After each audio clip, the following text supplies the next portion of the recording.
Totoo sila. Ito ang unang nasabi ko sa puntong marinig ko pa lang ang mga tunog na nagmumula sa kanila. Mga tunog na nagpatindig ng aking balahibo at kumumbinsi sa akin na ang mga kagaya nila ay matagal nang namamalagi sa mundong ito. Hinding-hindi ko makakalimutan ang dinanas ko noong kasagsagan ng pandemic. Nangyari to sa isang parte ng Tarlac na hindi ko na lang babanggitin. Dahil sa pangyayaring yon, muntikan na akong hindi makaabot sa kung anuman ang mga nangyayari ngayon. Masasabi ko na ang karanasan na yon ay mananatiling bangungot para sa akin. Dahil hanggang sa mga puntong ito, buong buo pa rin ang alaala ko, anuman ang anyo ng mga nilalang na kung tawagin nila ay aswang. Kilalanin niyo na lang ako sa pangalang Reggie. Kabanong, mga kabangers at mga kayanggaw, ito ang aking kwento.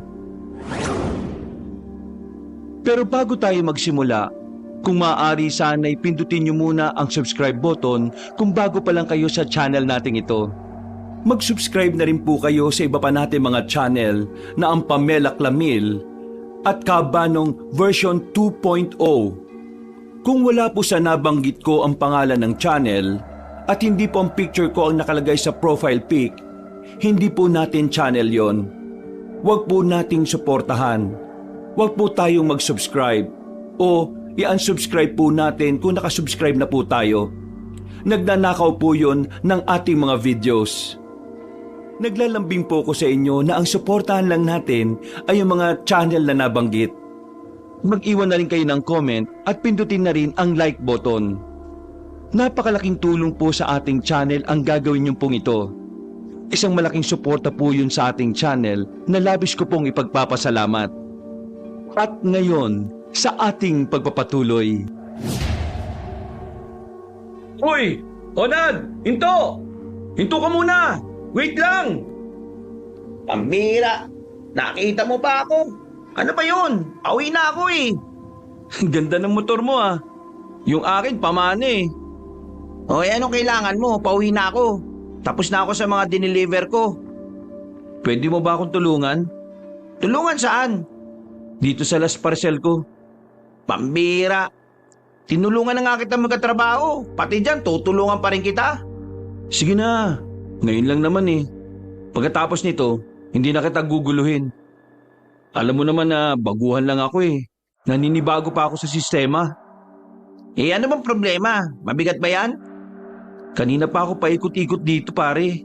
Nakailang balik na ako sa kalsadang to. Pero hindi ko naman mahanap yung address na nakalagay eh. Hindi ko tuloy alam kung saan ko dadalhin. Pamasa nga! Camille Street. Dating Lungga. Kaliwa. O ito na yung address ah. Oo nga. Kaya nga nabubuang na ako eh. Ang sabi pa naman ng matandang pinagpikapan ko niyan, rush daw. Dapat bago gumabi. Maibigay ko na. Eh alas 5 na oh pre. Kaninang alas 2 pa ako hanap ng hanap dyan eh. Di naman makontak yung pagbibigyan. Eh, hindi ko rin kasi alam yan pre. Sa tagal ko ng delivery rider, wala ako na-encounter na ganyang address eh. Eh ano kayang pwedeng gawin natin dito? Return to sender na lang? Ang gawin mo, punta mo na lang ulit ngayon yung nagbigay niyan. Linawin mo sa kanya kung ano ba talaga yung address. Kamo, hindi mo mahanap. Eh, samahan mo ko. Ha? Bata ka pa ba? Bakit kailangan pa kitang samahan? Eh, nakakatakot kasi dun eh. Liblib. Para kang tanga. Laki mong tao, matatakotin ka. Matakot ka sa buhay, huwag sa patay. Buang, di naman ako natatakot sa patay eh. Takot ako na baka may mga mag-trip sa akin dun. Samahan mo na kasi ako, sige na. Kapag nagkaroon ako ng palya dito, madadamay ka rin kasi ikaw nagpasok sa akin sa trabaho. Sus, nambablackmail ka pang hayop ka. O na, visit na buhay to oh. Panunood pa ako ng paborito kong anime eh. Bilisan mo na, mauna ka na. Susundan na lang kita. Sabay tayo. Baka mamaya eh, wala ka na pala sa likuran ko. Walang iya to. Wala pang tiwala. Natawa na lang ako sa sinabi ni Onad Kabanong. Matagal na kaming magkaibigan at ang totoo niyan, sabay na rin kaming lumaki. Masipag at masikap sa buhay si Onad.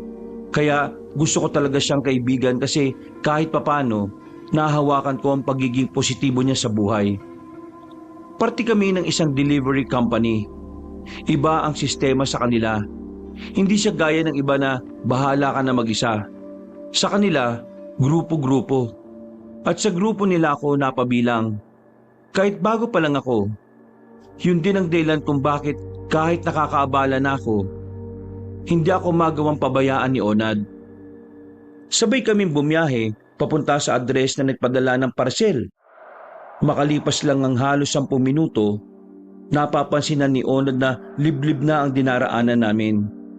Kahit siya, nagtataka na rin dahil iniisip niyang imposible pang merong nakatira doon. Kaya naman, tumigil siya sandali sa gilid. Uy, teka nga. Trippings ka ba? Sigurado ka bang dito yung daan dun sa nagpadala? Tripping samputik. Magsasayang ba ako ng oras para pagtripan ka? Buwang ka rin no? Liblib na to eh. Kung wala nga lang kalsada dito, isipin kong gubat na ito eh. Gubat talaga yung papasukan natin. Kasi dun yung address. Papasok na tayo sa loob. Ay nako, tanggap ka kasi ng tanggap ng mga unknown area eh. Abay mali ko ba? Alam mo naman ako, bago pa lang ako. Tingnan mo muna kasi yung mga address bago mo tanggapin. Hindi yung basta ka lang accept ng accept. Pupunta na ba natin yung center o iiyak ka na lang dyan? Ay nako, tara na nga. Muli naming tinahak ang daan kabanong. Makalipas lang ang 5 minuto, nakarating na rin kami. Para yung lumang resort na nakatirik sa harapan ng gubat. Maayos ang pagkakagawa ng mga bakod, pero may kalumaan na rin. Ang bahay naman sa loob, sementado na at meron pang 2 palapag. May maliit na garden din sa gilid. May bahay pala rito, pero mukhang walang kuryente rito ah. Wala ako nakikita mga kable ng poste man lang ng kuryente. Hindi naman yun yung pinunta natin eh. Padaan nga, tatawagin ko na. Pinausok ko na muna si Onad at lumapit ako sa maliit na gate. Tumingkayad ako ng kaunti, saka ko tinawag ang pangalan na matanda. Sir Atoy! Sir Atoy! Parcel po! Lakasan mo kaya? Sir Atoy! Nandito po ako! Yung nag-pick up po ng parcel nyo kanina, pakiayos lang po yung address ng destination. Wala yatang tao dyan eh. Bira naman oh. Sir Atoy, may sunog! Uy, sira ulo ka ba? Baka sakaling lumabas kapag tungkol sa sunog yung sinigaw ko. Oh, ayan. Nagbukas ng gate. Effective ba? Masubukan nga. Oh, ayos di ba? Sino kaya? Teka, ikaw yung kaninang 2:00, di ba? Opo, ako nga po yun. Bumalik lang po ako kasi hirap na po akong hanapin kung saan ko ihahatid yung parcel ninyo eh. Baka po pwedeng pakibigyan ako ng mas malinaw na address. Oo nga. Pasensya na ha. Nakakalimutan kong gawing detalyado. Pumasok na muna kayo. Mukhang malayo pa yung binyahin nyo ha. Nako, nakaabala pa ako. Halika, pasok kayo. Hindi na kami nagpa-baby pa ni Onad. Matapos kong kunin ang parcel na kahon na mas malaki lang ng kaunti sa box ng Zesto, agad na rin kami pumasok sa loob. Pinaupo kami na matanda sa sofa niya na kapag pinagpag mo, parang magkakaroon ng usok. Pasensya na kayo ha. Hindi kasi ako nakapaglinis eh. Wala na akong mahahandang pagkain ha. Pinapasok ko lang kayo kasi mahahamugan kayo sa labas. At baka mabati kasi kayo sa labas. Huh? Ano pong mabati? Baka mapansin kayo ng mga nilalang na hindi natin nakikita. Nagkatinginan kaming dalawa ni Onad sa sinabing yun na matanda. Nakaramdam ako ng kaunting kaba. Hindi naman sa paniwalain ako ng mga ganoong kwento. Nagdududa pa rin ako sa existence ng mga gaya nila. Sadyang minsan, natatakot lang talaga ako. Nako, biro lang naman. Alam nyo naman na pandemic ngayon, hindi ba? Dito kahit sa liblib, may pumapasyal na mga taga-munisipyo eh. Nag-i-inspeksyon sila kung may mga lumalabag sa batas. Buti nga kayo, naka-face mask eh. Ako wala. Pero wala naman ako sakit. Sir Atoy, pwede niyo po bang ibigay sa akin yung kompleto at detalyadong address? Para maihatid ko na po ito. Ang nakalagay lang po kasi sa address Kamachili Street, dating Lungga, kaliwa. Hindi wala pong numero man lang ng bahay Kasi naman, luba na ang mga address doon. Pero pakinig ka. Sasabihin ko sa iyo ng detalyado. Mula sa kalsada sa labas, bumiyahe ka. Tapos, kapag nadaanan mo na yung puno ng akasya, lumiko ka ron sa kaliwa nun. Kaliwa? Nadaanan ko na yung puno ng akasya pero wala naman po akong nakikitang daan na pakaliwa. Ay nako, bagito ka pa pala sa mga daan Mukha lang walang daan doon. Pero kapag lumapit ka sa likuran ng akasya, may makikita kang maliit na daan doon. Papasok ka doon. Tapos, diretso na yon. Mapupunta ka na sa Kamachili Street. Tapos yung pangalan ng baryo, dating Lungga. Kaya kaliwa ang nakalagay kasi nga nasa kaliwa ang puno ng akasya na kung saan naroroon din yung daan. Yun naman pala O doon lang pala yun Ilang beses ko na rin nadadaanan yun. Hindi ko lang alam na meron palang papasok doon. May komunidad doon. Nandun ang dapat pagdalhan yan. Ingatan niyo yung parcel ha. Babasagin yan. Para kasi sa asawa ko yan. Ang ibig ko sabihin dati kong asawa. Hiwalay na kami. Pero kaarawan niya kasi ngayon Ipapadala ko lang kahit late na yung regalo. Huwag niyong bubuksan ha. Para lang talaga yan sa asawa ko. Hindi po. Hindi naman po namin pinakikialaman ng mga parcel sige na po. Aalis na po kami. At magagabi na rin kasi. Sige. Ingat kayo. Yung face mask niyo ha. Huwag niyo kakalimutan kapag nagtanggal ng helmet. Ang hirap nga Naka-helmet na, naka-face mask pa. Hirap huminga. Ay ganon talaga. Kaysa naman magka-COVID ka. Hindi na kami nagtagal doon, Kaabanong. Bumiyahin na rin kami agad ni Onad. Nagpasama pa rin ako sa kanya dahil hindi ako komportable sa pupuntahan namin. Makalipas lang ang ilang sandali, tumigil na kami sa harapan ng punong akasya. Pumunta kami sa likod nito. Pagtutok namin ng ilaw, meron nga kaming nakitang parang maliit na iskinita doon. Sa kasamaan palad, masikip yun. Kaya ang ginawa namin, pinagtatatanggal namin ng mga nakaharang na sanga. Pinilit naming ipasok ang motor namin sa pangamba na baka biglang may magnakaw nito. Ay, bad trip! Hassle! Ganyan talaga. Kesa naman iwan natin to sa gilid ng kalsada. Sa susunod, hindi na kita sasamahan sa mga ganito ha. Pahala ka na dyan. Dapat nagre-relax na ako sa bahay Pero nandito ko na kasi Pero nandito ka kasi hindi mo ako matitiis. Kasi ayaw ko magkaroon ng bad image sa hire natin. Tara na, para matapos na to at makapanood ka na rin ng Bolt. Uy, ang Bolt, anime yun Ay, anime pala. Face mask mo.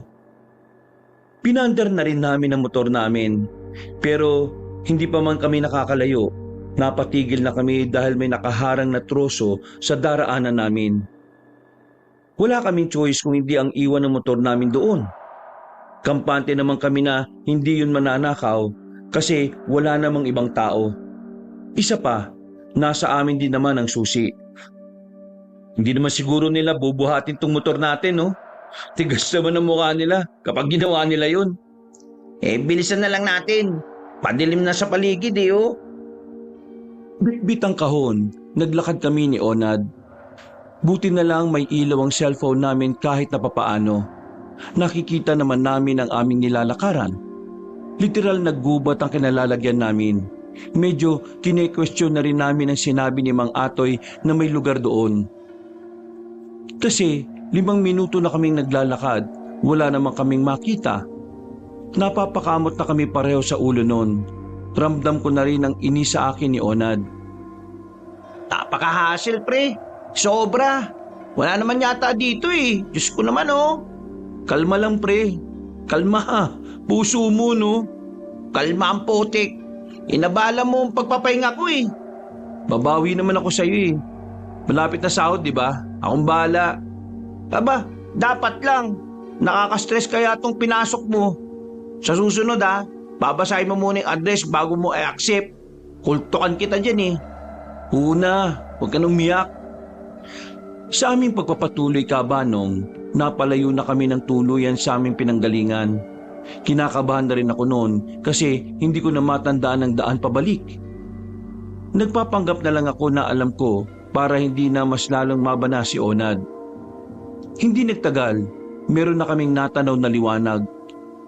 Para kaming nabunutan ng tinik sa lalamunan. Sa wakas, nakita na rin namin.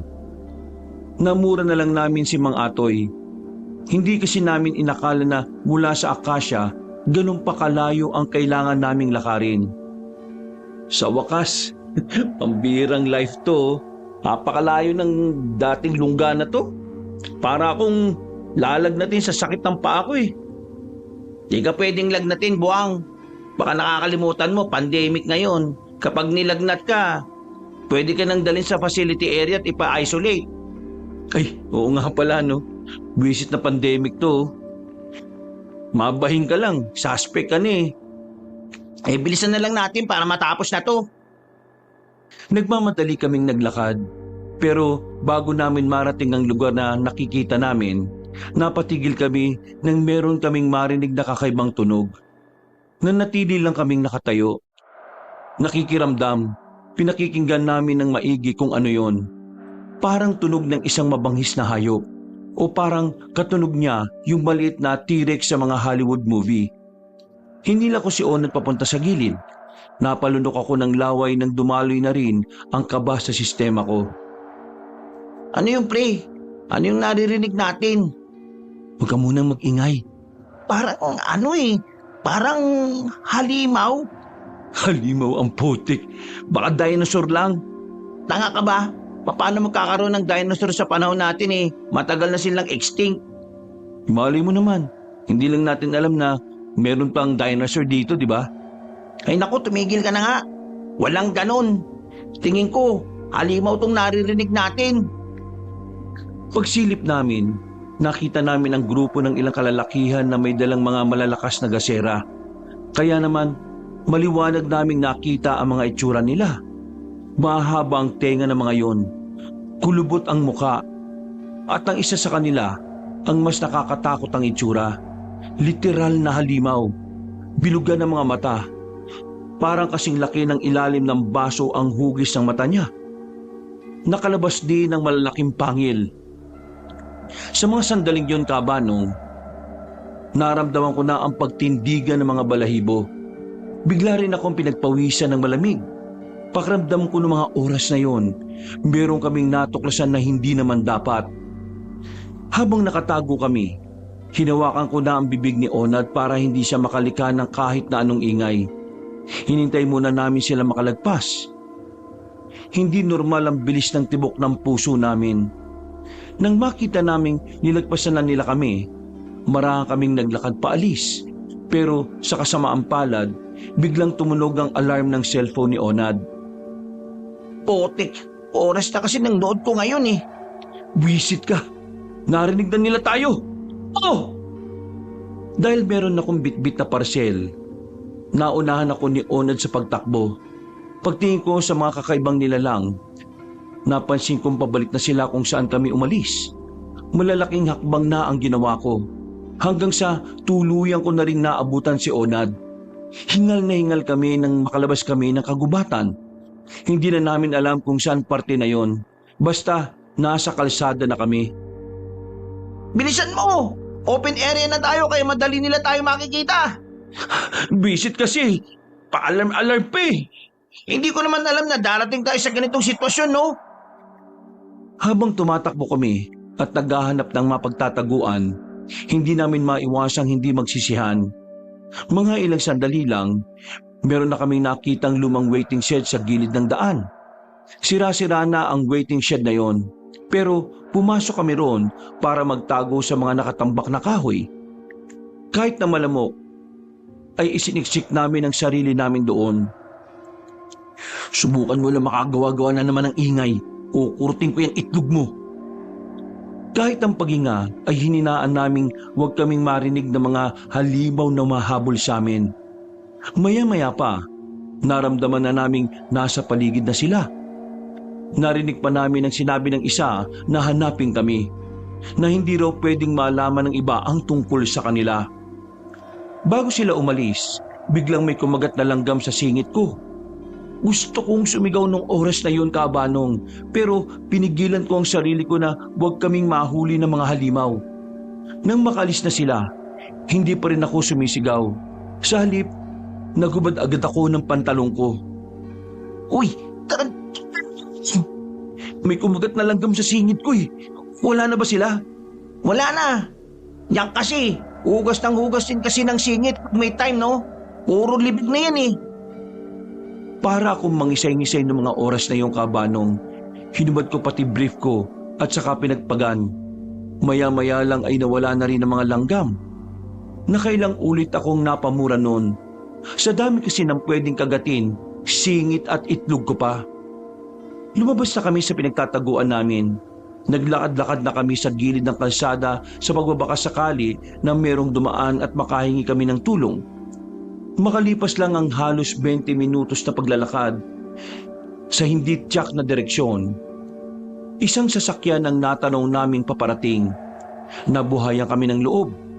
Para sa amin, ang liwanag na nagmumula roon ay isang malaking pag-asa.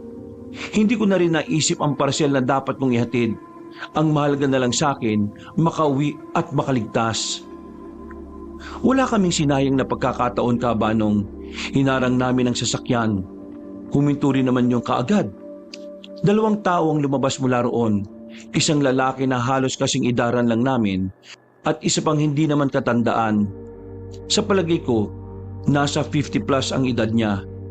Tindig pa lang niya, alam na naming hindi sila basta-basta. Kahit nasa sibilyan, pakiramdam ko ay may posisyon sila. Diyos ko, buti naman. Salamat at may tutulong na rin sa atin. Maraming salamat sa inyo mga pre. Pwede niyo ba kaming tulungan? May humabol kasi sa amin eh. Ilapag niyo ang bagay na yan at itaas niyo ang mga kamay niyo. Nagulat kami nang bigla silang bumunot ng baril. Tinutukan nila kami. Nagkatinginan pa kami ni Onad. Parang naghihintayan kami kung susundin ba namin ang sinasabi nila. Hindi ba kayo nakakarinig? Ang sabi ni Sir Peting, itaas niyo kamay niyo. Teka, ano bang meron? Bakit niyo kami tinututukan ng baril? Kung hindi niyo susundin ang sinasabi ko, pasensyahan tayo. Ano po ba kasi kasalanan namin? Sino ba kayo? Mga pulis ba kayo? Ano ba kayo ha? Itaas niyo ang kamay ninyo. Ito na nga ho. Pambihira naman oh. Kasama ba itataas yung paa? Huwag kang piloso po ha. Patatamaan ka sa akin. Ito na. Init ng ulo. Ayan na. Nakataas ng kamay namin. Ngayon, magpakilala naman kayo. Sino ba kayo at bakit niyo ito ginagawa? Dapa! Ko? Dapa pa kayo! Tiga, kanina taas ng kamay, ngayon dapa. Ano pa talagang kasalanan namin? Meron kaming iniimbestigahan na kaso tungkol sa miyembro ng sindikato na gumagala-gala sa area na to. Ang 2 miyembro na yon ay naghahatid ng organs para gamitin ng mga mayayamang may sakit. Kaya namin kayo hinuhuli ay dahil lahat na katangian ng 2 sindikato tumutugma sa inyo. Kalbo yung isa, kulot naman yung isa. Nasa 5'6" ang taas mo. Ito naman nasa 5'8". Moreno at tisoy. Higit sa lahat, mga nagpapanggap na delivery rider para hindi gaanong halata ang pinagsasabi mo. Hindi kami sindikato. Kung ayaw niyong maniwala, pwede niyo kaming i-verify sa company namin. Oo nga, hindi kami sindikato. Hindi kami masasamang tao, no? Nagkataon lang na naligaw na kami. Kasi yung lugar na pagdadalan sana namin ng parcel ayan nasa liblib na. Sa camp na kayo magpaliwanag. Dapa! Bilisan niyo! Dapa! Persahan nila kaming pinadapa para lagyan ng posas. Wala na kaming nagawa kundi hayaan na lang sila. Kaysa naman mabaril nila kami, pinasok nila kami sa sasakyan. Kinabit kaagad ng lalaki ang manibela at bumiyahe kami pabalik sa kung saan man sila nanggaling. Uy, yung motor namin naiwan doon. Baka makuha na yun. Pambira naman oh. Hindi ko pa tapos sulugan yun eh. Kapag talaga napatunayan namin na wala kaming ginagawa masama, kakasuhan namin kayo. Illegal detection yung ginagawa nyo. Nag-aaral ka ba ng batas? Illegal detection ang pinagsasabi mo. Illegal detention, yun ang sinasabi niya. Kapag nakarating na tayo sa pupuntahan natin, saka nyo depensa ng sarili ninyo. Hindi nyo nga mapakilala na maayos ang sarili nyo eh. Paano kami maniniwala na investigador kayo o alagad kayo ng batas? Aber, hindi kami maglalabas ng pagkakakilanlan sa inyo hanggat hindi ba kumpirmadong inosente kayo. Pero malabong inosente kayo. Dahil lahat ng description ng dalawang miyembro ng sindikato sumasakto sa inyo. Ilang beses ba namin sasabihin, hindi nga kami sindikato. Patingin nga ng company ID nyo. Company ID? O di ba? Wala kayong mapakita. Nasa compartment ng motor namin ang wallet namin na pinaglalagyan ng ID. Contact number ng company ninyo. Tatawagin namin sila para mamaya sa verification. Nagkatinginan kami ni Onad. Pareho namin hindi kabisado ang numero na pinagtatrabahuan namin. At yun ang isa sa pinagsisisihan namin. Bossy, wala rin kayo masabing numero. Kaya paano nyo kami makukumbinsi na mga pangkaraniwang tao lang kayo at hindi kayo parte ng isang sindikato? Ang kulit nyo. Hindi nga kami sindikato, hindi sapat ang sabi-sabi. Hindi pwedeng gawing ebidensya ang salita. Kung sa korte, wala na kaagad kayong laban. Kaya manahimik na nga muna kayo. Sa kampo tayo magtutuos. Patunayan niyong wala kayong ginagawang masama. At kapag napatunayan namin na totoo ang paratang namin, alam niyo na kung saan kayo pupulutin. Makapagsalita naman kayo, parang alam niyo yung katauhan namin ah. Kayo nga sinasabi niyong investigador kayo pero kayo ang numero 1 hindi sumusunod sa kautusan ng gobyerno. Pandemic kayo, di ba? May COVID. Pero bakit wala kayong face mask? Oo nga, kanina nung hinuli niyo kami, naka-face mask kami. Hindi ba kayo tatahimik? Natamimik kaming dalawa nang sumigaw na ang matandang lalaki. Sa mga sumunod pang sandali ay natameme na rin kami. Naramdaman na kasi namin parang naiinis na sila sa amin. Hindi rin naman kami makampante na totoong alagad sila ng batas. Dahil kung sakaling hindi at ininis namin sila, baka tuluyan nila kaming patayin. Makalipas ang halos 10 minuto, napansin namin pumasok na kami sa isang kwarto. Napapalibutan din ng mga puno ang lugar na yun. Kagubatan din ang paligid. Tumigil kami sa isang kubo na may kalakihan. Meron lang isang lalaki na naghihintay doon. Agad naman nila kaming pinaupo sa mahabang upuan. Wala silang sinayang na pagkakataon. Sinimulan kagad nila ang pagtatanong. Ngayon, sagutin nyo ang mga itatanong namin sa inyo. Kapag maayos ang sagot nyo, baka maniwala kami na hindi kayo parte ng sindikatong hinahanap namin. Unang tanong, sino ang boss nyo? Pre, ano nga ba pangalan ng boss natin? Boss namin si Sir Ronaldo. Ronaldo ano? Hindi namin alam ang last name niya. Kasi masyado siyang pribado sa buhay. Basta Ronaldo, siya ang boss ng company na pinapasukan namin. At sa tingin nyo, maniniwala kami?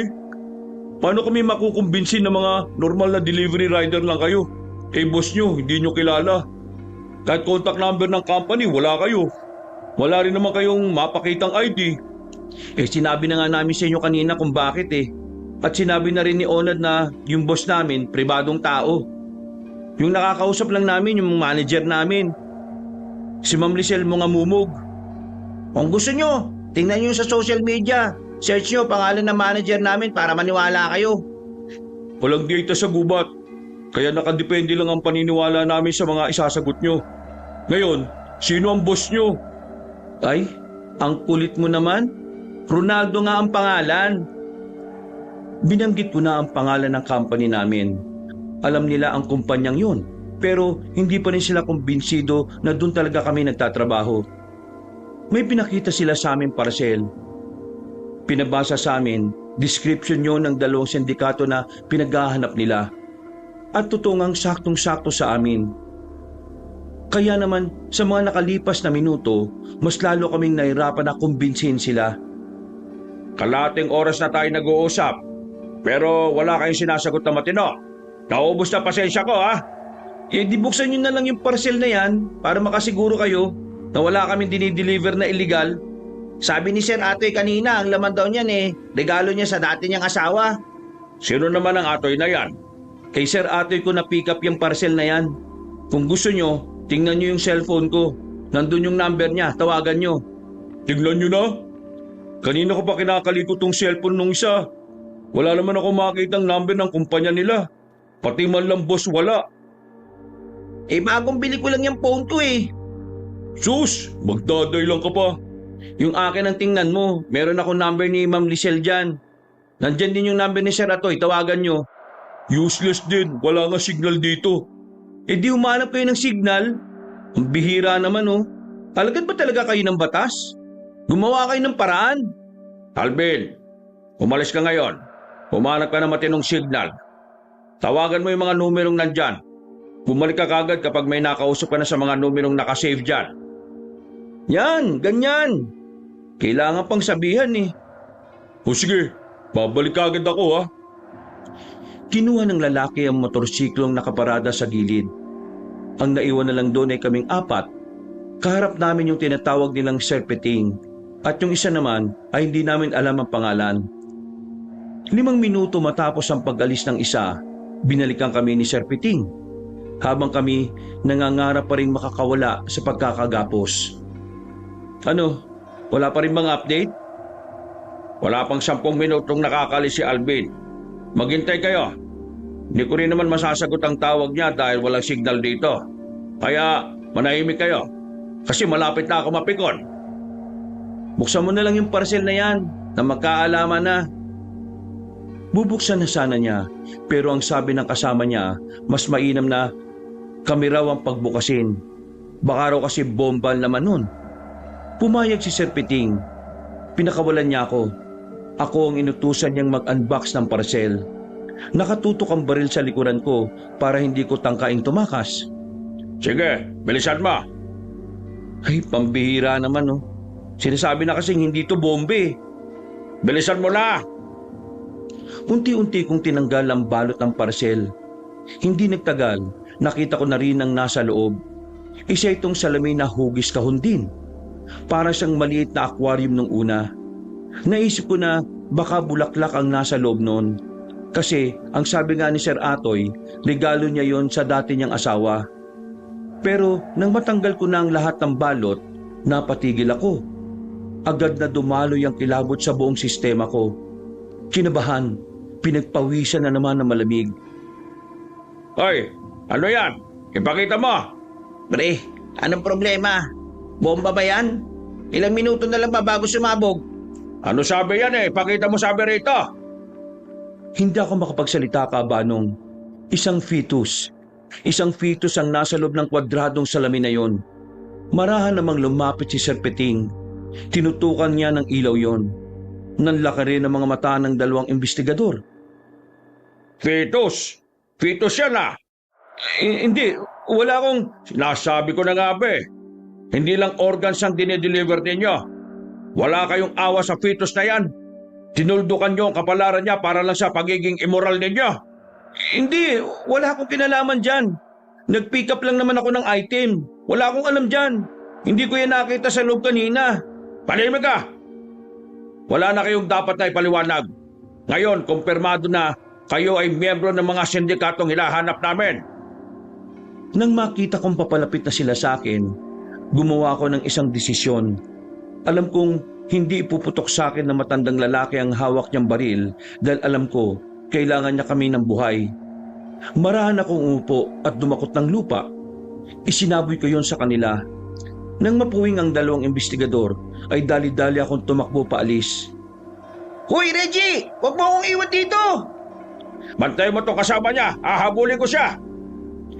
Sa mga puntong yon, nagawa ko kagad makatakbo ng malayo. Pero biglang bumalik sa isip ko na kasama ko pala si Onad.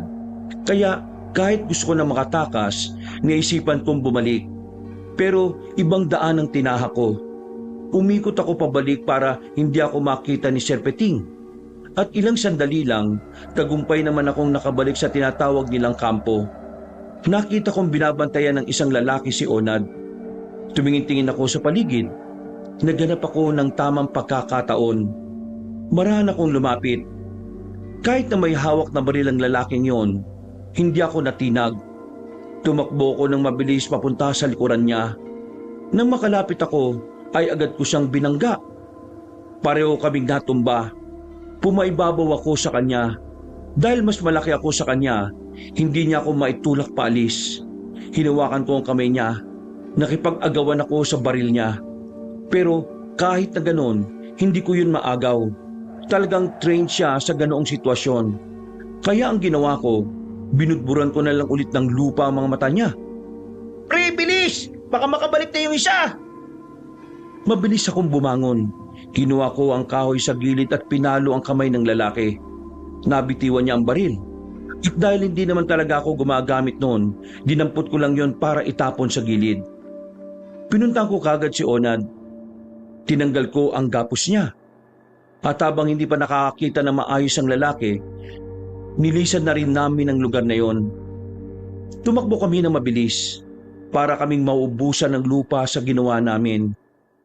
Pansamantala naming nakalimutan ang engkwentro namin sa mga halimaw. Ang tanging nasa isip namin ay makalayo roon. Parang mas natakot pa kami sa baril kaysa sa pangil ng mga nilalang. Uy, wait lang! Pahinga tayo! Nakalayo na naman tayo eh! Baka maabutan nila tayo rito eh. Malayo na nga tayo! Pahinga muna tayo kasi hinihingal na ako eh! Naupo na muna kami sa ilalim ng punong mangga. Hindi pa rin nawawala ang kaba na nararamdaman namin.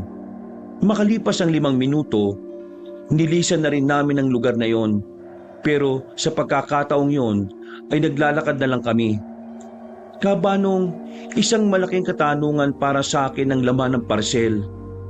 Kahit ako din naman, nakaramdam ako ng awa sa fetus na naroon.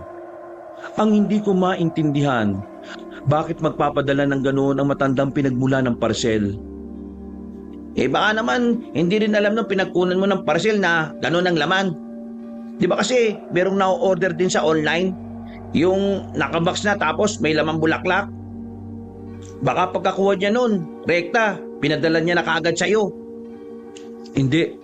Imposibleng hindi niya nakita yung gano'n ang laman. Nung binigay niya sa akin yun, nakabalot lang yun ng pangkaraniwang karton eh. Tapos, tinulungan ko na lang siyang lagyan ng bubble wrap. Hindi kaya yung matandang yun talaga miyembro ng sindikato? At yung pagdadala natin ng parcel, dun din naglulungga yung mga sindikato. Kasi isipin mo liblib yun. So hindi posible na merong magkutang masasamang tao ron. Kung sa bagay, may punto ka naman. Pero ang tanong dito, paano natin ipapaintindi ang naiisip mo dun sa mga investigador? Yun nga eh.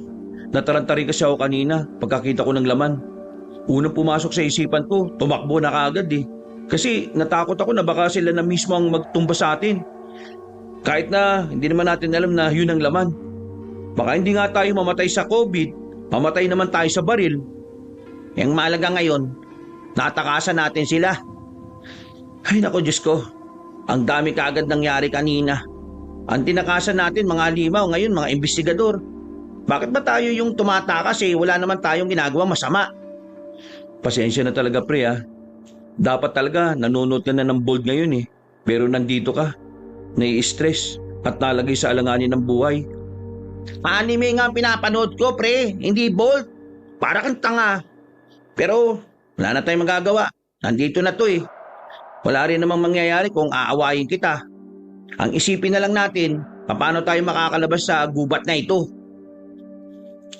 Makalipas ang ilang sandali, nakita na rin namin ang kalsada. Pero dahil wala namang dumaraang sasakyan, hindi pa rin buo ang pag-asa namin. Tumagal kami ng halos 1 oras sa paglalakad. Masakit na ang paa namin, pero walang dumaraan para tulungan kami. Hindi na rin namin alam kung saan parte na rin yun. Hindi na rin kasi kami pamilyar sa daan na yun. Mga ilang sandali pa, napahinto kami sa paglalakad nang may matanaw na kami ng grupo ng mga taong naglalakad sa gilid ng daan. Nung una, inakala namin na mga normal na tao lang sila. Lalapit na sana kami pero meron kaming narinig na kakaibang tunog. Tunog na nagpabalik na naman ng kilabot sa amin. Pambira naman, sumasabay pa tong mga to. Pre, bo, kayo yung mga halimaw. Sa sobrang taranta namin, hindi na namin namalaya na bumalik lang pala kami sa loob ng gubat. Para kami mga pusang nagpulasan. Pre, bilisan mo! Mga halimaw ba talaga yun? Baka may mga face mask lang sila. Diyos ko naman hindi na mahalaga yun. Narinig mo naman siguro yung nilabas nilang tunog. Makailang beses na kaming nadapa. Saksi ang mga puno kung papaano kami masubsob at sa bawat pagbangon namin, tila hindi na namin nararamdaman ang mga sugat namin sa tuhod at binti. Yun ang nagagawa ng pagiging desperado na mabuhay at makaligtas. Nagawa namin makatakbo ng malayo, pero hindi kami nagpakampante na tuluyan na namin silang naiwan. Habang nasa gubat kami, pakiramdam namin walang ligtas na sandali. Ito, pamalo. Mas maganda nang may hawak tayo para sakaling maabutan tayo. May panlaban tayo. Ubra ba tong kahoy na ito? Mukhang mababangis sa mga yun eh. Tingin mo, ano kaya sila? Anong nilalang kaya yung mga lalaking yun? Kanina ko pa nga ito iniisip eh. Tingin ko, mga aswang sila. Nung nakaraan ayaw mong manood ng horror movie kasi ayaw mong maniwala sa aswang. Tapos ngayon, yan ang naisip mo? Aswang lang naman ang pinakamalapit na pwedeng ikumpara sa kanila eh. Kung aswang pala sila, di tara na. Maglakad na tayo ulit. Kailangan natin makahanap ng ibang daan palayo rito. Maglalakad na sana kami ulit, pero bigla na lang may matigas na bagay na pumalo sa bandang bato ko. Kasunod nito'y agad akong bumagsak sa lapag. Hindi ko na rin alam ang sumunod na nangyari. Basta nagising na lang ako na sinasampal-sampal na ako ng isang matandang lalaki. Hay! Akala nyo siguro matatakasan nyo kami, ano? Nagulat ako nang sila naman ang kaharap namin. Naibalik nila kami sa kampo nila. Muntikan pa akong suntukin ng lalaking kasama niya pero pinigilan lang siya ni Sir Peting. Ha? Kayo na naman? Maya-maya lang may darating na rito para kunin kayo. Masyado nyo kaming pinahirapan. Nagkakamali ka ng pagkakaintindi. Hindi kami miyembro ng sindikato. Yung pinagkunan ko ng parcel, baka siya. Baka siya ang miyembro. Kasi sa kanya galing yung parcel na yun eh. Saka ka na magturo kapag nasa Maynila ka na. Doon, pakakantahin ka nila ng walang tugtog. Dapat nasa tono ka. Kasi kung hindi, yung magkabilaan yung tuhod, padudurog yan gamit ang maso. Sinasabi niyo bang ito-torture niyo kami? Wala naman kaming ginagawa masama. Nagtatrabaho lang kami ng maayos. Hindi maayos ang trabaho ninyo. Kasi kung maayos yon, hindi namin kayo mahuhuli. Hindi tama to eh. Kailangan nyo kami paniwalaan. May humahabol din sa amin. Mamamatay kami rito at baka pati kayo. Anong kalokohan na naman niyang pinagsasasabi mo? Hindi to kalokohan. Totoong may humahabol sa amin. Nung nakita nyo kami sa kalsada kanina, may mga halimaw na nakasunod sa amin. Kanina rin, sila rin yung nakabuntot sa amin. Halimaw? Sir, kailangan nating umalis dito. Hindi na tayo dapat magtagal dito, hindi na ligtas. Hinahabol nila kami. At kapag natuntun nila kami rito, sama-sama tayo rito mapapahamak. Aba, gumagawa ka pa ng kwento ah. Mga aswang! Ano? Mga aswang! Yun yung hinala namin na humahabol sa amin na halimaw. Sa banas ng lalaking kasama ni Sir Piting, bumunot na ito ng baril at tinutukan si Onad. Hindi ito naniwala sa aswang. Sa halip, mas naniwala pa itong mas mainam kung papatayin nila ang isa sa amin para malang makaganti sa pagpapahirap daw na dinanas nila. Ayaw kasi kay Sir Piting kung saan sa ang gubot nila kami hinanap. Kasi ang totoo, hindi naman talaga kami ang dapat na nahanap nila. Buddy, ibaba mo yan. Hindi natin pwedeng patayin ang kahit na isa sa kanila. Kailangan natin ng mga impormasyon na hawak nila. Parang walang balak makinig ang lalaking yon. Kinakabahan na ako para kay Onad. Nang makita kong nakadampi na ang daliri nito sa gatilyo ng baril, kahit si Sir Piting ay hindi rin makalapit. Para kasing kapag humakbang pa siya ng kaunti, may buhay na mawawala. Badi naman, sabi ko sa iyo hindi emosyon ang pinapairal sa ganito ha. Saka ka na bumawi kapag nadala na natin to sa Maynila. Anlibugbog ka pa sa kanila kung gusto mo. Huwag niyo sila saktan! Napatingin kaming lahat nang biglang dumating ang isa pa nilang kasama. Dali-dali itong lumapit sa amin at inalis ang pagkakatutok ng baril kay Onad. Nagtataka naman si Sir Piting kung bakit. Bakit Alvin? Anong nalaman mo sa mga ito?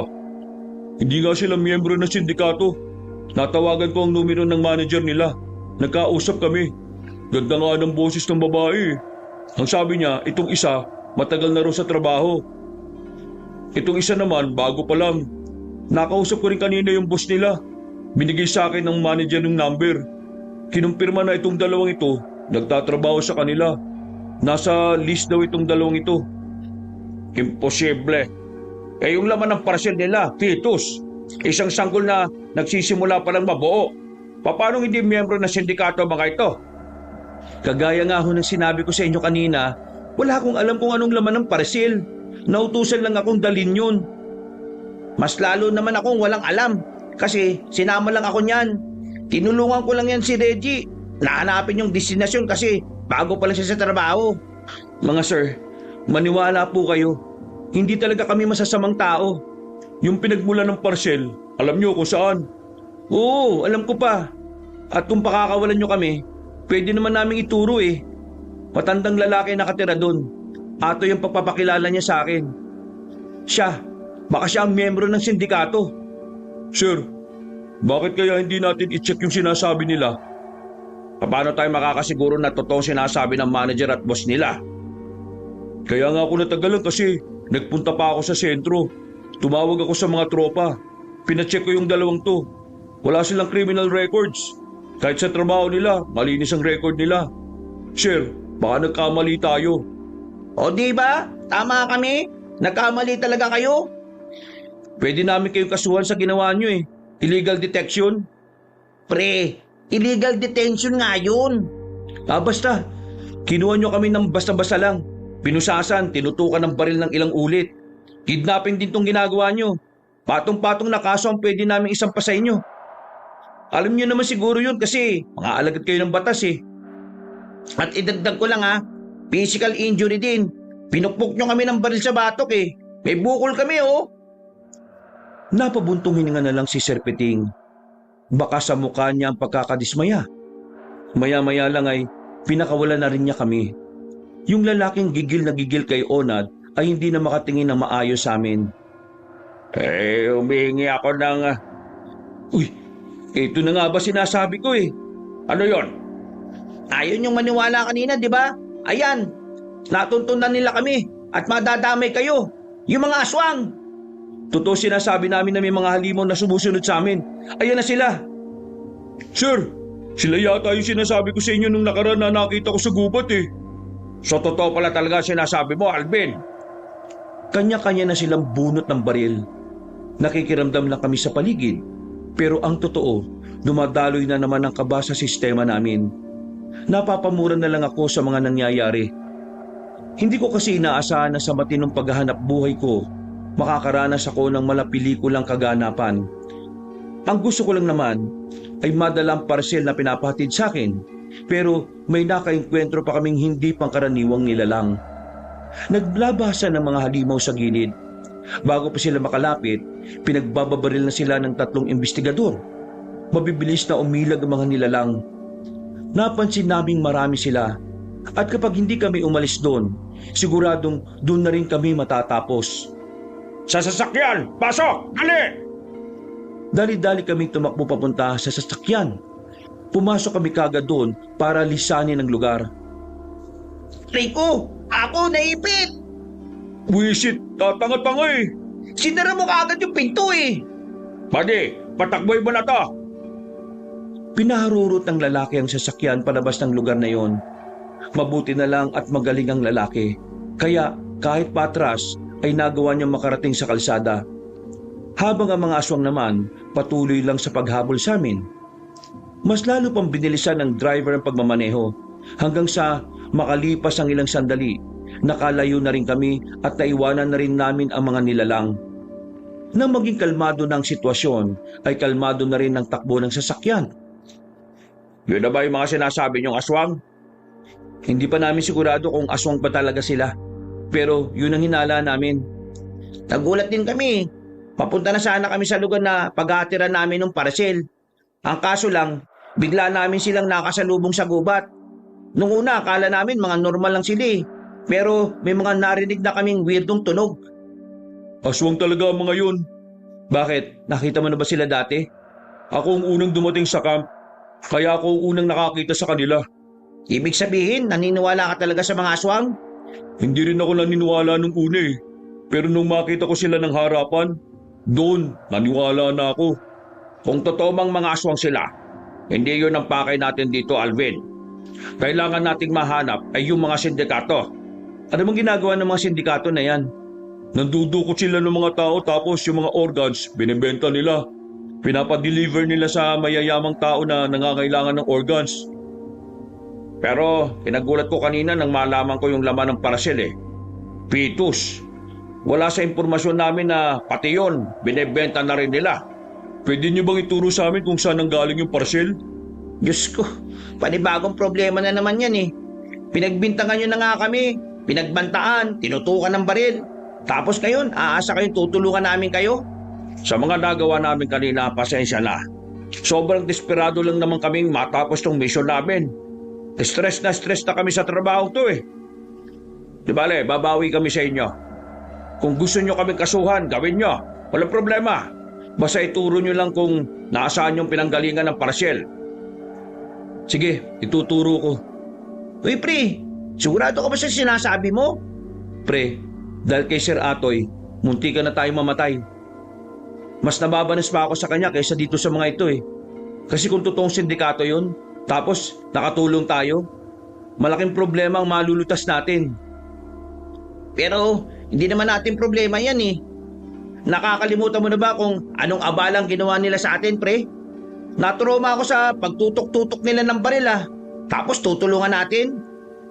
O sige, ganito na lang. Para naman hindi kayo lugi, tutulungan nyo kaming mapuntahan ng pinagmulan ng parcel.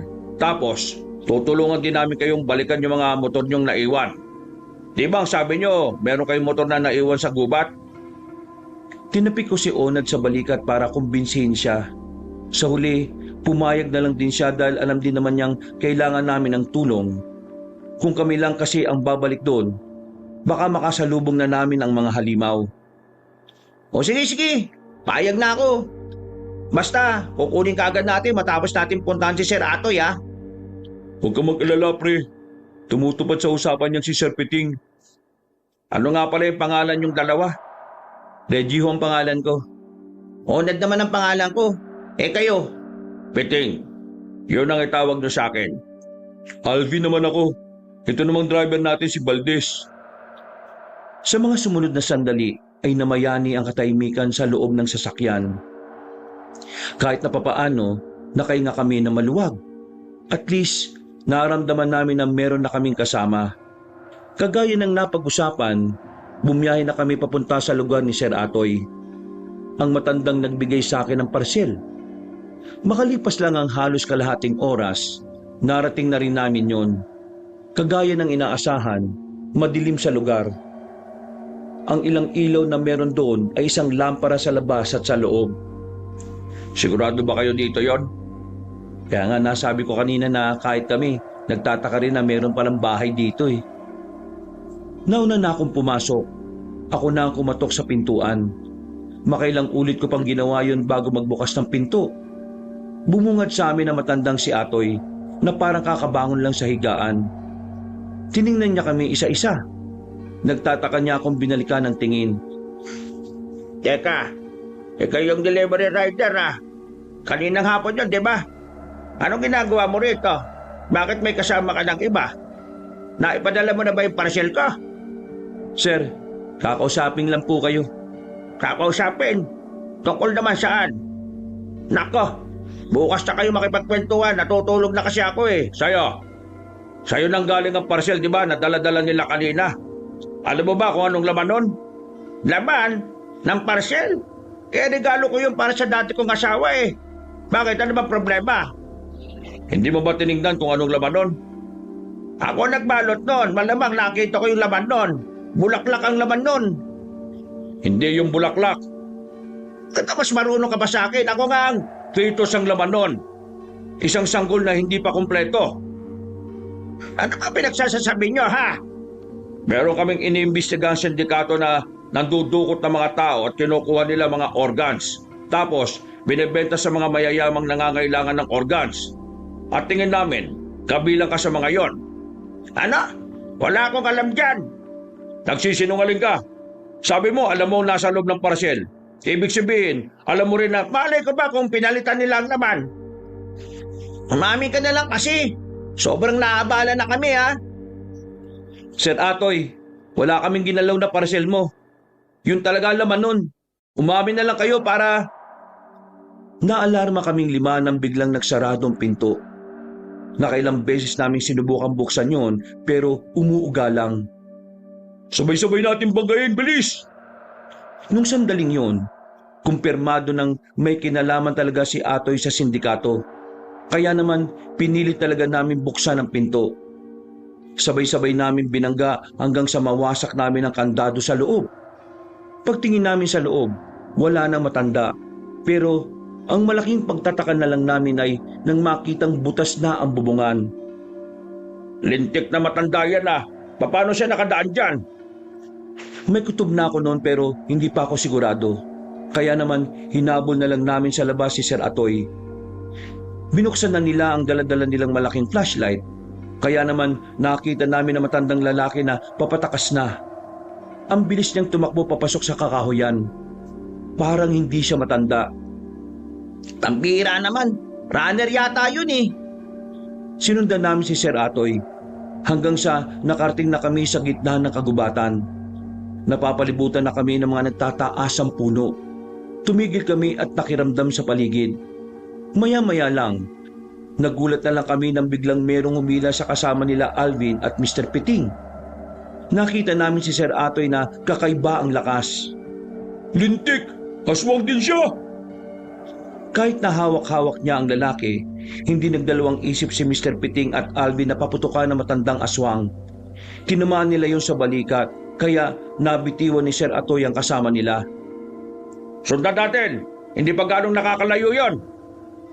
Sinundan namin ang mga bakas ng dugo sa lapag at dahil sa ginawa namin, inabutan namin si Sir Atoy na hindi na kinayang makatakbo ng mabilis.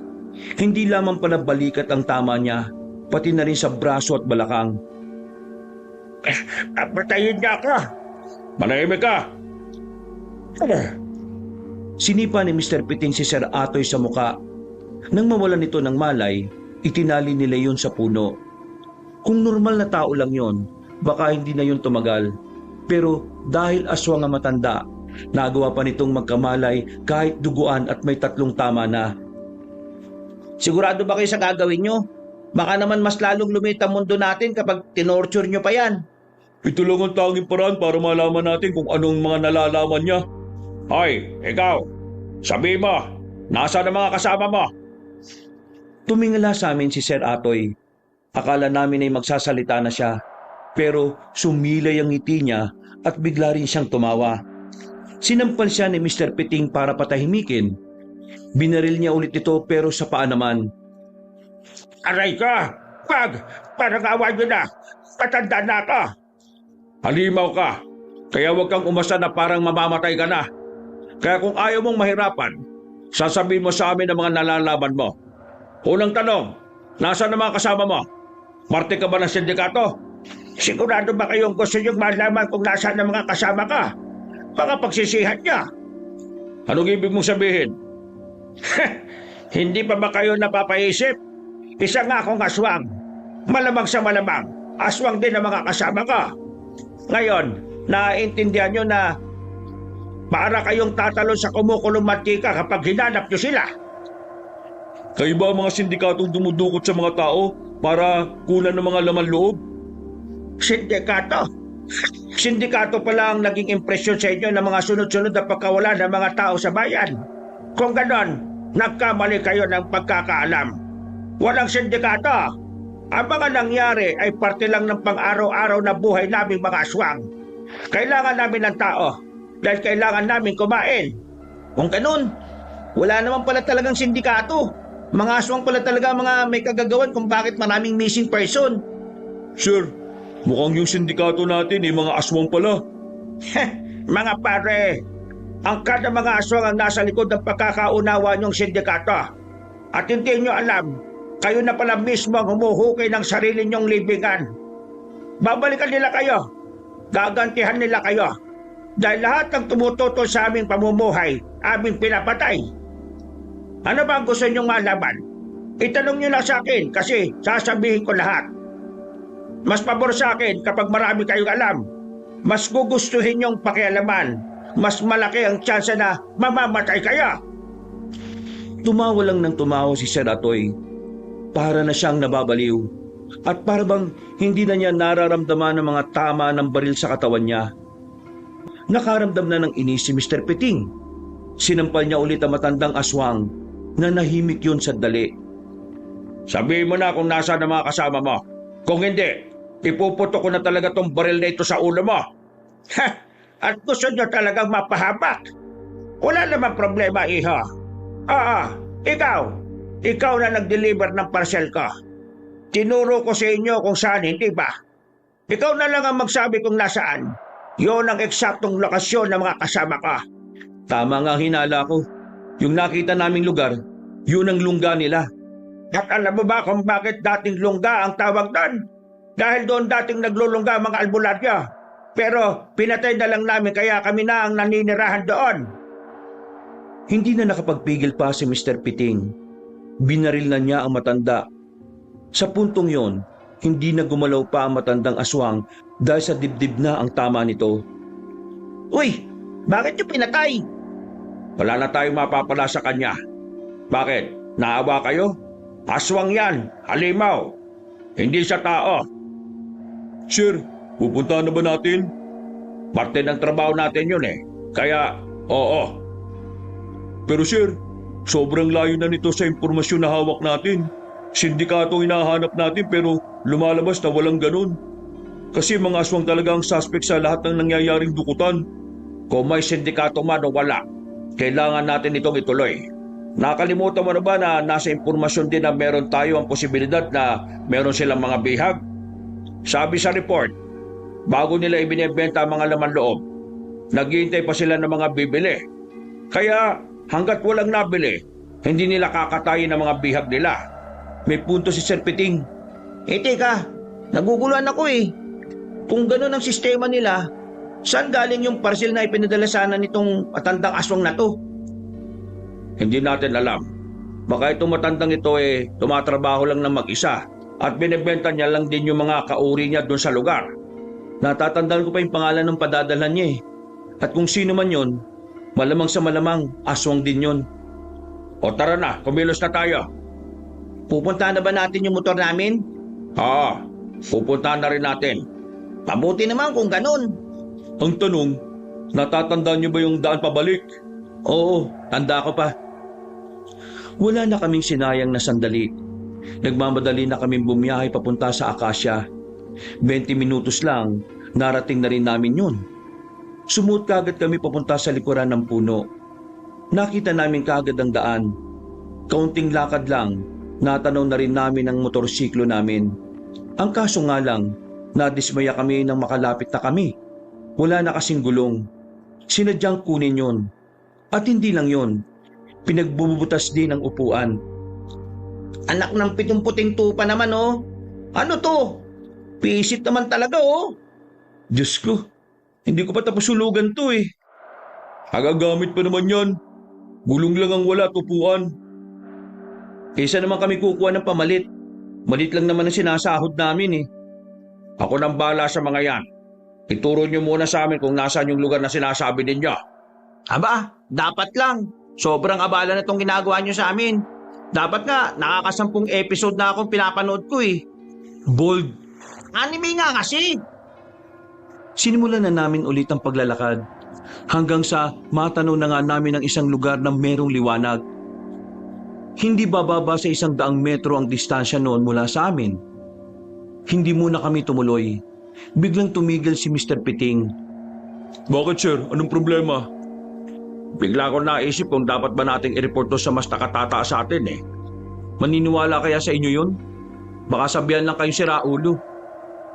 Alam nyo naman ngayon, abala lahat sa COVID. Mas maigi siguro kung wag na nating sabihin. Paano yung sinasabi niyong operation nyo? Wala na kayong maihaharap na sindikato kasi mga aswang ang kalaban nyo. Bahala na. Saka ko na iisipin niyan kapag natapos na ang problemang ito.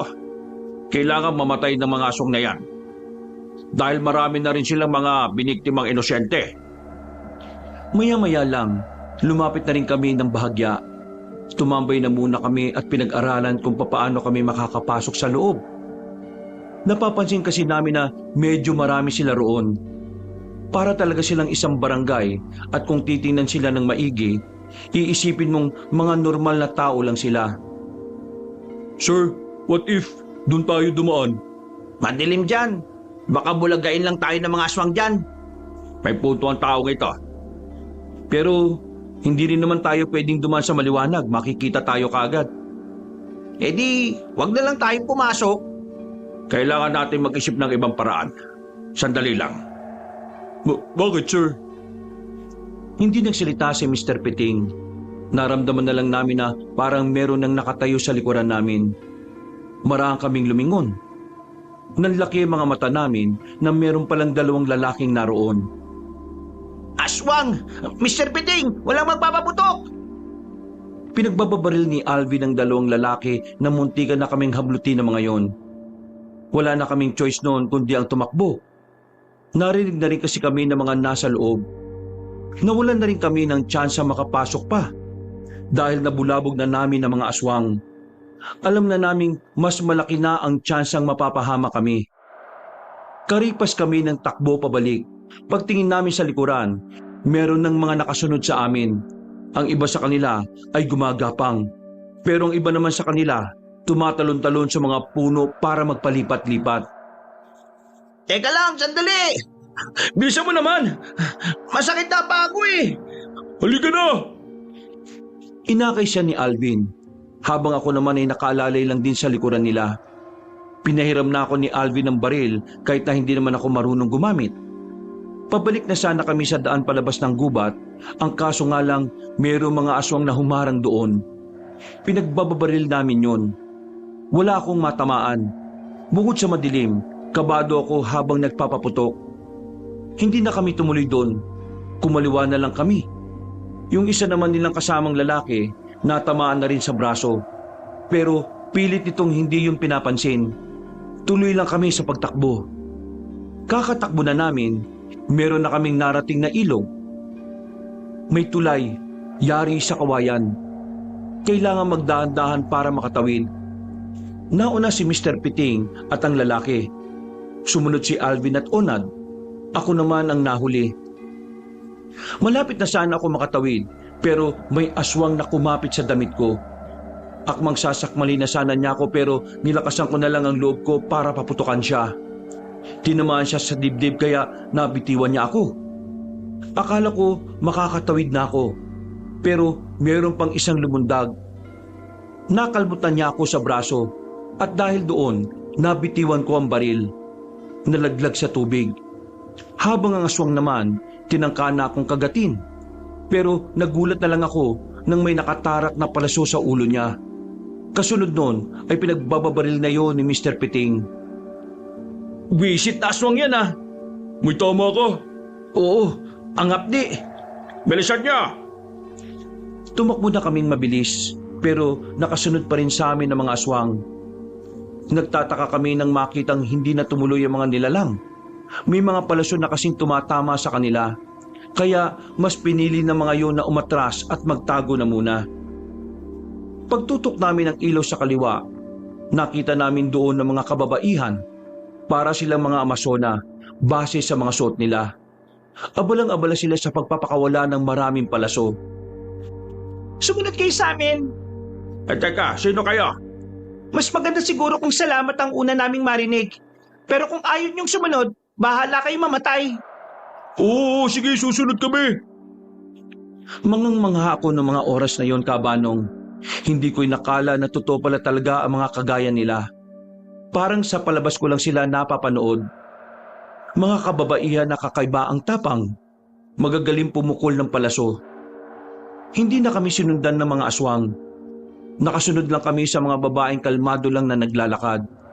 Parang sanay na sila sa ganoong sitwasyon. Nakita mo ba kanina? Ang cool pre. Ang gagaling nila tapos ang gaganda pa. Lalo na yung kumausap sa atin. Tingin ko mga taong bundok sila. Alam din nila ang tungkol sa mga aswang. Mawalang galang na, iha. Pero saan nyo kami dadalhin? Sa ligtas na lugar. Maraming salamat pala sa ginawa nyo. Bakit nila kayo hinahabol? Natuklasan namin ang lungga nila dahil sa isang parcel. Ito kasing kasama namin. Nagdi-deliver ng isang parcel sa isang lugar na hindi niya alam. Lungga pala ng mga aswang. Kami naman, mga investigador kaming 3. Yung hinahanap namin mga sindikato, mga aswang pala. May connection ba sa mga nawawalang tao? Oo. Alam niyo ba yon? Oo, alam namin yon. Kasi yun talaga ang gawain ng mga aswang. Hindi nila binibenta sa tao yon. Sa mga kapwa aswang lang din nila. Ang ibang laman loob, pambenta. Ang iba naman, kinakain na nila mismo. Pwede ba naming malaman kung ano ba talaga kayo? Manunugis. Ha? Ano yun? Mga taong napag-iwanan na ng pagiging moderno ng panahon. Mga taga-bundok. Minsan lang makasilip sa mataong lugar. Pumapatay ng aswang. Sa totoo lang, namangha ako sa inyo eh. Sobrang moderno na ng panahon pero meron pa rin gagaya ninyo. Tanong lang, inabot din ba kayo ng COVID sa bundok? Uy, para kang timang. Kung ang tinutukoy mo ay ang nakakahawang sakit sa bayan, hindi. At kahit dala-dala niyong sakit na yon, hindi naman kami tatablan. Malalakas ang katawan namin kaysa sa inyo, kahit na lalaki kayo. Nagkatinginan na lang kami habang tinatahak namin ang daan. Mga ilang sandali pa, narating namin ang isang maliit na komunidad. Medyo mataas na parte ng bundok yon. Dakong 2:00 na nga kami ng hapon nakarating dahil nakakapagod umakyat. Mga kubo lang din ng bahay na naroon. At ang nakapagtataka lang, wala talaga kaming nakikitang kalalakihan. Halos lahat sila babae. Kabanong, alam kong mahirap paniwalaan, pero totoo pala talaga na may ganoong komunidad. Yung tipong mararamdaman mo talaga na para silang mga sinaunang katutubo. Ramdam na ramdam ang kakaiba nilang kultura doon. Itong kubo na to ang magsisilbi niyong pahingahan. Maraming salamat pero hindi kami pwede magtagal dito. Kailangan namin patayin ang mga aswang. Hindi niyo sila kakayanin. Kailangan niyo ang tulong namin. Kaya bukas, makikipagtulungan kayo sa amin. Gamitin niyo ang modernong armas at gagamitin namin ang makalumang taktika para labanan sila. Paghahaluin natin ang mga ideya natin. Sir, kailangan natin sila. Kung hindi, mahihirapan tayo. Nakita niyo naman kanina. Wala tayong nagawa kundi tumakbo lang. Hintayin niyo ako dito. Tatawagin ko lang ang lilinis sa mga sugat ninyo. Pumasok na lang kami sa loob ng kubo. Parang cottage lang sa mga beach resort ang bahay na yon. Hindi nagtagal. May dumating na 3 babae. Mga morena. Ang gaganda. Sexy. Pero hindi ako nakapag-focus sa ganda nila nang simulan na nila ang paglilinis ng sugat namin. Halos maihi ako sa sobrang hapdi.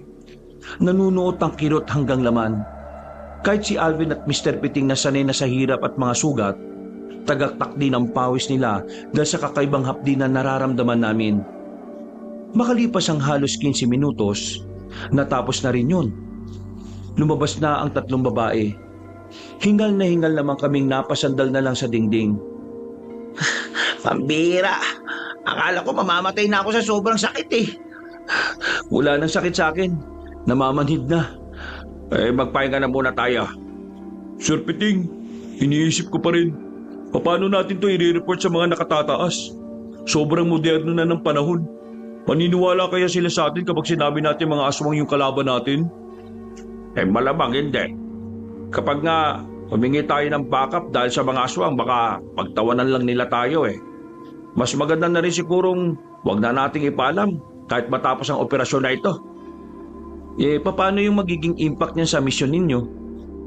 Dahil wala naman kaming maipipresenta na ebidensya ng mga hinihinala naming sindikato, ang mga aswang, malamang, kapalpakan ng magiging resulta nito sa paningin nila.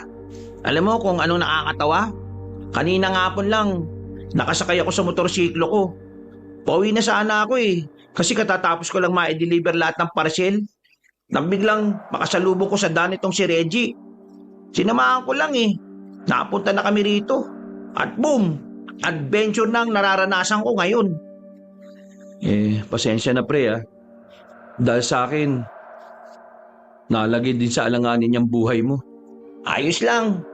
Isipin mo na lang na mamamatay ako sa konsensya kapag namatay ka kasi hindi kita sinamahan. Matagal na ba kayo magkaibigan? Naku, tagal na. Kababata ko yan siya. Sabay kaming nagpatuli niyan Pukpok sa amin. Agoy, sakit nun. Sa akin kasi doktor talagang tumuli sa akin pero, alam nyo, gusto ko ito. May nabuong grupo dahil sa mga nangyari. Pero hindi ko pa rin nakakalimutan na tinutukan nyo kami ng baril at pinusasan. Pinagbintang ang sindikato at pinukpok nyo kami sa batok.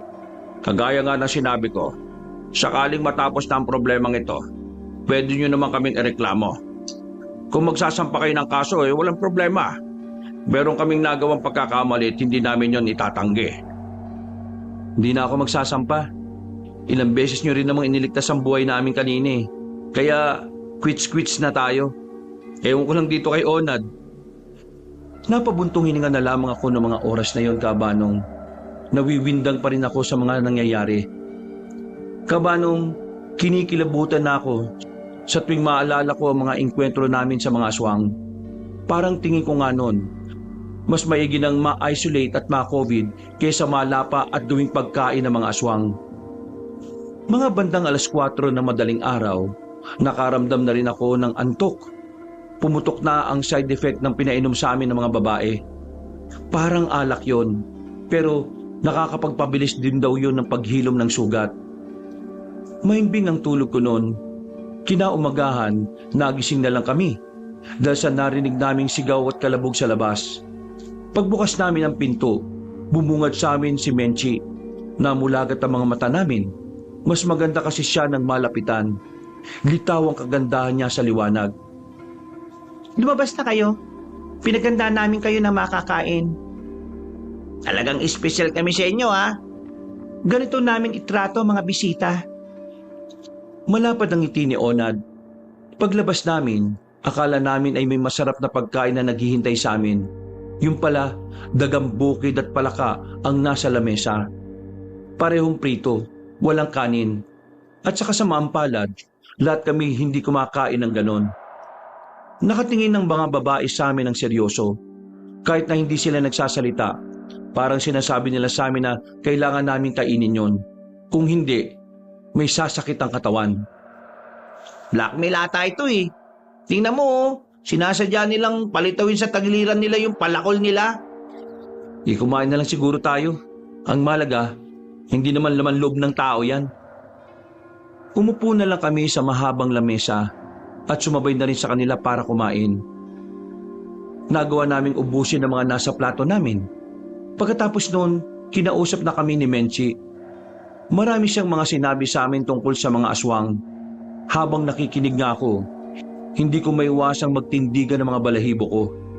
Hindi pa rin kasi talaga ako makapaniwala na kahit moderno na ang panahon ngayon, ganun pa rin talaga karami ang mga aswang. Paano sila lumago ng ganito, Iha? Matagal na ba talaga silang naninirahan doon? Matagal na sila ron. Wala lang nakakatuklas kasi bukod sa sobrang liblib, hindi rin naman sila gaanong lumalabas. Bukod doon, kayang-kaya kasi nilang magpanggap na parang isang normal na tao. At sino naman kasing maniniwala na totoo sila? Sobrang moderno na ng mundo. Ang mga kagaya nila ay nananatili lang na haka-haka sa isipan ng iba. Matanong ko lang, kung matagal nyo na palang alam na naroon sila, bakit hanggang ngayon naroon pa rin sila? Ang ibig kong sabihin, hindi nyo ba sila niluluso? Hindi ako makikipagtulungan sa inyo kung kaya namin silang kalabanin ng kami lang. Ibig sabihin, hindi sapat ang bilang namin kahit na magagaling pa kaming lumaban. Kahit ang isang veterano ay hindi uubra sa 10 aswang na may kakaibang bilis at lakas. Matagal na namin silang kinakalaban. Minaanan na lang namin ang tungkulin na ito. Hindi pa rin sila nauubos. Kaya naisip ko, mukhang kailangan namin ng tulong mula sa mga taong moderno na rin ang pag-iisip. Anong ibig mong sabihin? Nakakagamit kayo ng mga baril at mga bagay na pwedeng gawing pasabog. Malaki ang may tutulong nun para makabawas kagad tayo ng malaki sa bilang nila. Sir Piting, kailangan talaga namin kumontak ng backup nito. Hindi. Meron akong kakilala na makakatulong sa atin. Valdez, ikaw ang aatasan kong pumunta sa kanila. Alam mo kung sino ang tinutukoy ko. Tumangulang ang lalaking kasamahan nila bilang pagsang-ayon. Maya-maya pa, natapos na rin ang usapan namin. Nanatili na muna kami roon. Hindi na rin kami nakapagtrabaho ni Onad, kaya minabuti na namin doon na muna magpalipas ng oras. Maya-maya lang ay lumabas na muna ako ng kubo. Nakita ko si Menchi sa labas, tulala sa malayo. Sinamantala ko ang pagkakataon para lapitan siya. Menchi, Reggie nga pala ang pangalan ko. Hindi pala kami nakapagpakilala. Yung matanda, si Mr. Piting. Yung kasama niya si Alvin. At yung kasama ko naman si Onad. Tapos yung umalis kanina si Valdez. Tumingin lang siya sa akin at hindi na nagsalita. Napatingin na lang din ako, pero hindi ako umalis. Gaano ba sila kadelikado? Lalo na yung matandang babae na sinasabi mong pinuno nila. 2 tigre ang katumbas ng pinuno nila. Mabangis, malakas at mabilis. Yun din ang dahilan kung bakit hanggang ngayon wala kaming lakas ng loob na lusubin sila. Masasawi lang kami gaya ng mga nangyari sa mga naunang samahan. Ganun ba? Matanong ko rin, nasaan ang mga lalaki rito? Yung ama nyo, kapatid, pinsan o baka nobyo? Di ba mas maganda kung may lalaki dito para may kasama kayong lumalaban? Nasa bayan sila lahat, nagtatrabaho. Umuwi lang ang mga kalalakihan dito kapag araw ng linggo. Mukhang baliktad pala rito, ano? Anong ginagawa niyo sa buhay? Naghahatid kami ng mga bagay-bagay. Nakakainis mang isipin pero itong trabaho na itong dahilan kung bakit kami nandito ngayon. Mga aswang ang dahilan. Marami na silang biniktima. Kaya kailangan na talaga namin silang tapusin. Napatingin na naman ako sa mukha niya. Kahit na naka-side view siya, dito pa rin ang kagandahan niya bilang morena. Napapangiti na lang ako habang naiisip ang bagay na yun. Mga bandang hapon, umalis na rin kami sa lugar nila Menchi. Pinuntahan namin ang lugar na napag-usapan kung saan pupunta si Valdez na dala ang mga gamit. Pati na rin ang mga kaibigan ni Mr. Piting na retirado na sa serbisyo at mga dating pulis at mga dating sundalo. Mabuti na lang din at naniwala mga yon tungkol sa mga aswang. Ang sabi nila, nung araw din naman ay meron na talagang mga nilalang na ganon, kaya hindi na yon bago sa kanila. Nagkaroon na kami ng mga gamit. Pagkatapos ay bumalik kami sa lungga nila Menchi para pag-usapan ng mga gagawing plano. Inabot na sila ng gabi, mga bandang 7:00. Nagkaroon na sila ng magandang ideya kung paano bubulabugin ng mga aswang. Kampante kami ni Onad na magiging tagumpay yun dahil nagtiwala kami sa isip ni Mr. Piting. Pati na rin sa isip ni Menchi. Mga kasama, alam kong hindi na kayo dapat naririto dahil nagpapahinga na kayo. Pero narito pa rin kayo sa harapan ko. Maraming salamat sa inyo. At sa inyo, mga kababaihan. Mataas ang paggalang namin sa inyo. Base sa ating pagkakaisa, pinatunayan ninyo na hindi kayo basta-basta babae lang. Ngayong gabi, gagawin natin ang makakaya natin para patayin ang mga aswang na yan.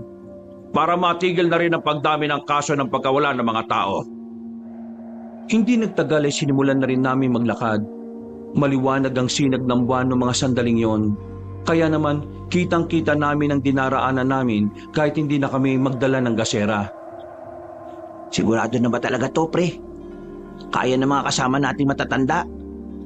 Mga retired army at pulis sa mga yan. Kahit matatanda na yan, asintado mga yan. Huwag kayong mag-alala, veterano silang literal.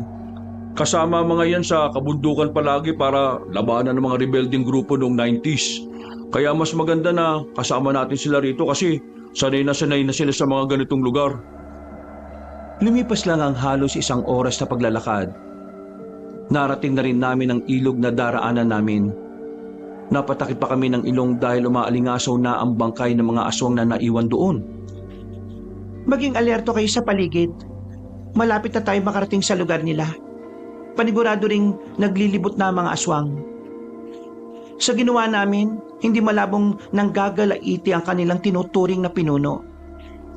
At kahit na anong mangyari, huwag kayong magpapakita ng takot o kahit pag-atras man lang. Mas tumatapang at lumalakas sila kapag nakikita nilang kaya nila tayong talunin. Ang gagawin lang natin kung ano ang nasa plano. Kabadong-kabado kami ni Onad ng mga oras na yon. Sa tinagal ko na kasi sa mundo, hindi ko pinangarap kailanman na sumabak sa gulo na ang kalaban ay hindi tao. Pero wala naman kaming magawa. Naroon na yon. Ang kailangan na lang namin gawin, makaligtas at mabuhay. Tigil! Bakit? Nandiyan na ba yung mga aswang? Malapit na tayo. Kaya malaki ang posibilidad na sila na ang naririnig nating kaluskos. Sumenya si Mr. Piting na umupo. Iiwas kami sa engkwentro na pwede mangyari noon dahil ang plano, kailangan na muna naming makalapit sa lugar ng mga aswang. Nararamdaman ko na ang malakas na tibok ng puso sa mga pagkakataong yun. Nanlalamig na rin ang palad ko at pinagpapawisan ng malagkit. Sir, sila nga. Walang magpapaputok. Walang papalag. Hahayaan natin sila makalagpas. Kailangan natin makarating sa lungga nila. Nanatili lang kaming nakaupo. Matagumpay kaming hindi nakalika ng ingay hanggang sa makalagpas na sila. Nang masiguro namin na wala na nga sila, wala na kaming sinayang na pagkakataon. Binilisan na namin ang paglalakad hanggang sa hindi nga nagtagal, natanaw na namin ang lugar ng mga aswang. Lumapit kami ng kaunti. Inihanda ko ng karton na dadaling ko sa bungad. Sobrang kinakabahan ako dahil sa akin nakasalalay ang magiging tagumpay ng mga plano namin. Kumalma ka lang ha. Huwag ka magpapakita ng takot dahil mahahalata ka nila. Lumapit ka lang doon at ang isipin mo, kailangan mo lang ibigay sa kanila ang parcel na ito. Pero mag-ingat ka ha. Kapag namatay ka, wala nang abala sa panonood ko ng hentai ng anime. Yung pag-arte na sinasabi namin sa'yo, gawin mo na maayos. Huwag kang mautal. Oo, alam ko. Gagawin ko to ng tama. Makaganti man lang sa abala na ginawa ni Sir Atoy. Dapat maubos na tong mga aswang na to dahil kawawa ang mga inosenteng buhay na nawala. Nung una, wala pa para sa akin kung bakit kami sumama ron. Kasi kung tutuusin, hindi na kami dapat na nakialam. Pero kalaunan ay napagtanto ko na lang na kung wala kaming gagawin, para na rin naming sinabing wala kaming pakialam sa mga buhay na nawala dahil sa salot na nilalang. Napabuntong hininga ko, dala-dala ang parcel. Naglakad ako ng kaswal papunta sa bungad ng mga aswang. Pero pasimpleng nakasukbit sa tagiliran ko ang 45 baril. Nang nasa bungad na ako ng kanilang lugar, napatingin agad sa akin ang ilang aswang na naroon. Tumigil sila sa kani-kanilang ginagawa. Sinipat kung anong bagay na hawak ko. Maya-maya pa, isang matandang babae ang dumating at tumarap sa akin. Sa loob-loob ko, parang nagwawala ng dibdib ko sa sobrang kaba sa pagkakarinig ko kasi ang matandang yun ang tinatawag nilang kapitan. Ibig sabihin, yun din ang pinunong aswang. Sino ka? Anong kailangan mo?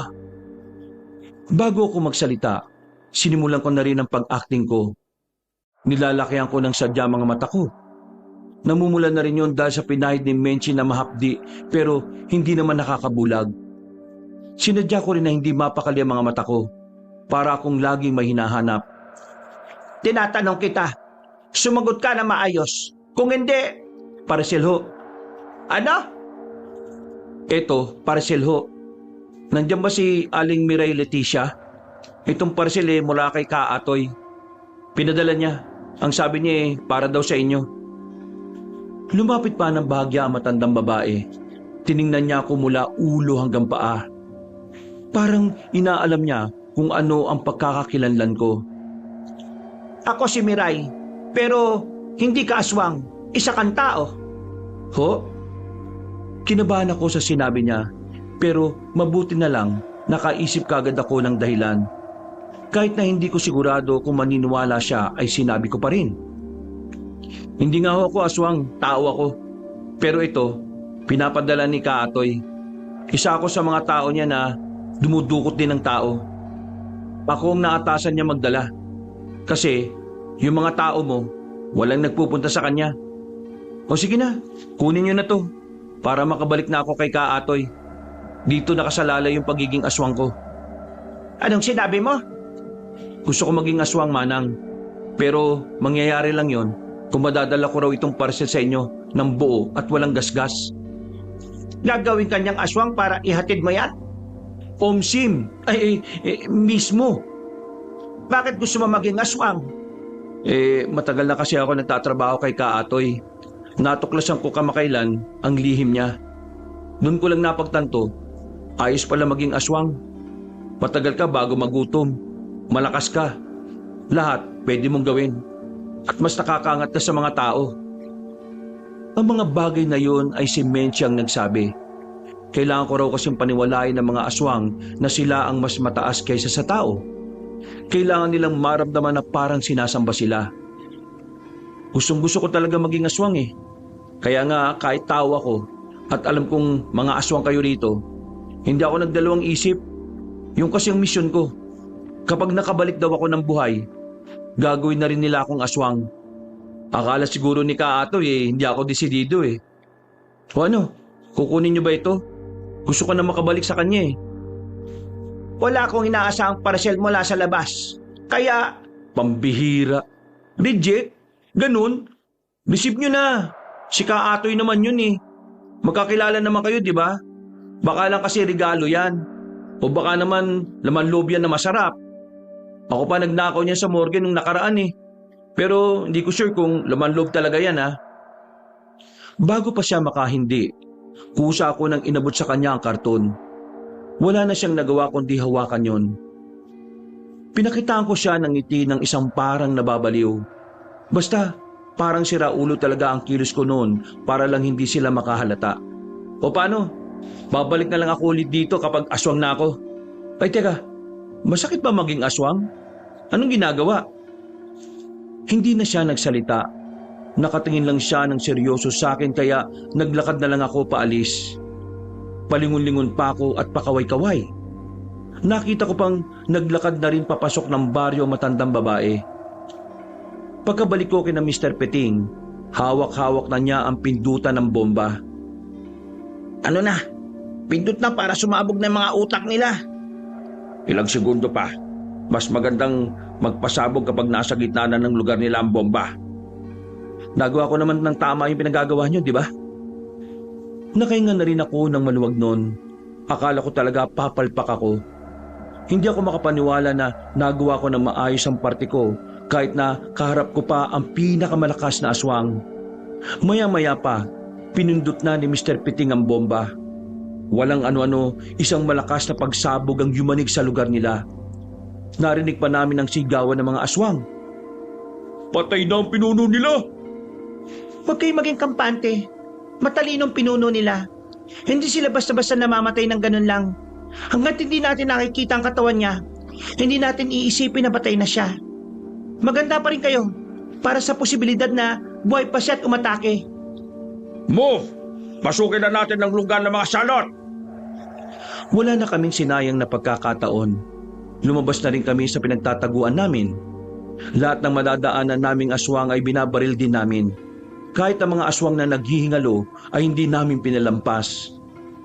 Sa unang 5 minuto, masasabi kong malapit na kaming matapos ng operasyon na yon. Marami-rami rin kaming napatay na aswang. Bukod pa doon, ang mga aswang na namatay dahil sa malakas na pagsabog. Ubusin na ang mga yan! Mga lintik! Pre, ganito pala feeling na may baril, no? Makabili nga pagkatapos nito. Tumigil ka nga, mag-focus ka. Menchi, Nakita niyo ba yung katawan ng pinuno nila? Hindi pa. Isa lang ang ibig sabihin nito. Buhay pa siya. Kaya huwag kayo makampante. Ito ang atensyon sa laban. Makalipas ang ilang minuto, wala na rin kaming naririnig na aswang. Sa isang iglap, ganun namin kabilis na alaga sa mga halimaw. Nung sandaling yon, inakala naming madali na naming naipanalo yon dahil ang pinuno na lang ang hinahanap namin. Pero ang mga sumunod na pangyayari ay hindi talaga namin inaasahan. Tago! Kanya-kanya kaming tago sa gilid ng mga kabahayan. May mga dumating na aswang. Pero hindi sila gaya ng mga aswang ng una naming nakalaban. Ang mga aswang na yon ay may mga dalang baril. Nakipagsabayan sila sa amin sa pagpapalitan ng bala. Dawindang na naman kami ni Onad noong mga sandaling yun. Sa isip-isip namin, moderno na rin pala ang mga aswang. Hindi na sila basta-basta na lang nangangalmot. Pasasabugin na rin nila ang utak ng mga tao. Ang maganda sa nangyari, yung mga kasama naming matatanda, literal na veterano sila. Sila ang nakipagpalitan ng putok sa mga aswang. Sanay na sanay sila mula sa pagtago at pagganti ng putok at nagagawa nila ng maayos. Tinatamaan nila ang mga aswang kahit mabibilis pang kumilos. Habang ang matatanda, wala pang nababawas sa kanila. Mga daplis lang sa mga naunang aswang ang kanilang natamo. Dinaig pa tayo ng mga nirarayuman na pre. Tingnan ko sila kalmado lang. Buwang ka pala eh. Dati nilang trabaho yan eh. Tayo, manibela ng motor ang hawak natin sa trabaho natin, hindi naman baril. Wala kayong dapat ikabahala sa kanila. Tara na, umikot tayo sa kabila para likuran sila. Paano si Mr. Piting? Kaya na nila yan. Sanay sila sa ganyan eh. Hayaan na natin ang matatanda dyan. Masimple kaming gumapang sa gilid ng bahay para lumapit sa mga nakapwestong aswang. Kinailangan na namin silang lapitan dahil ang tagal nilang maubusan ng bala. Bukod pa doon, marami sila kumpara sa mga kasama ni Mr. Piting. Sila Menchi naman, inasikaso naman nila ang ibang aswang na pumapasok ng gubat. Umiiwas sila sa putukan dahil alam nilang hindi naman nila mailaga ng mga bala. Nang makita na namin ang mga nakapwestong aswang, humugot na ng granada si Alvin. Naghagis muna siya ng isa. Pagsabog noon, saka siya tumayo at lumabas. Pinagbababaril niya ang mga malalapit sa amin. Lakas loob na rin kaming tumayo at nagpaputok na rin ng bala. Nang mapukaw namin ang atensyon ng mga yon, pinaulanan din nila kami ng bala. Mabilis kaming nakapagtago sa mga drum. Mag-agis ka pa ng bomba. Wala na, nagamit ko na kanina. Anong meron? Marunong ka ba niyan? Oo, di ba inaalis lang naman ang pin? Hindi ko na hinintay pa ang sasabihin ni Alvin. Na makakuha na ng tamang pagkakataon, tumayo ko para ihagis ang bomba sa mga aswang.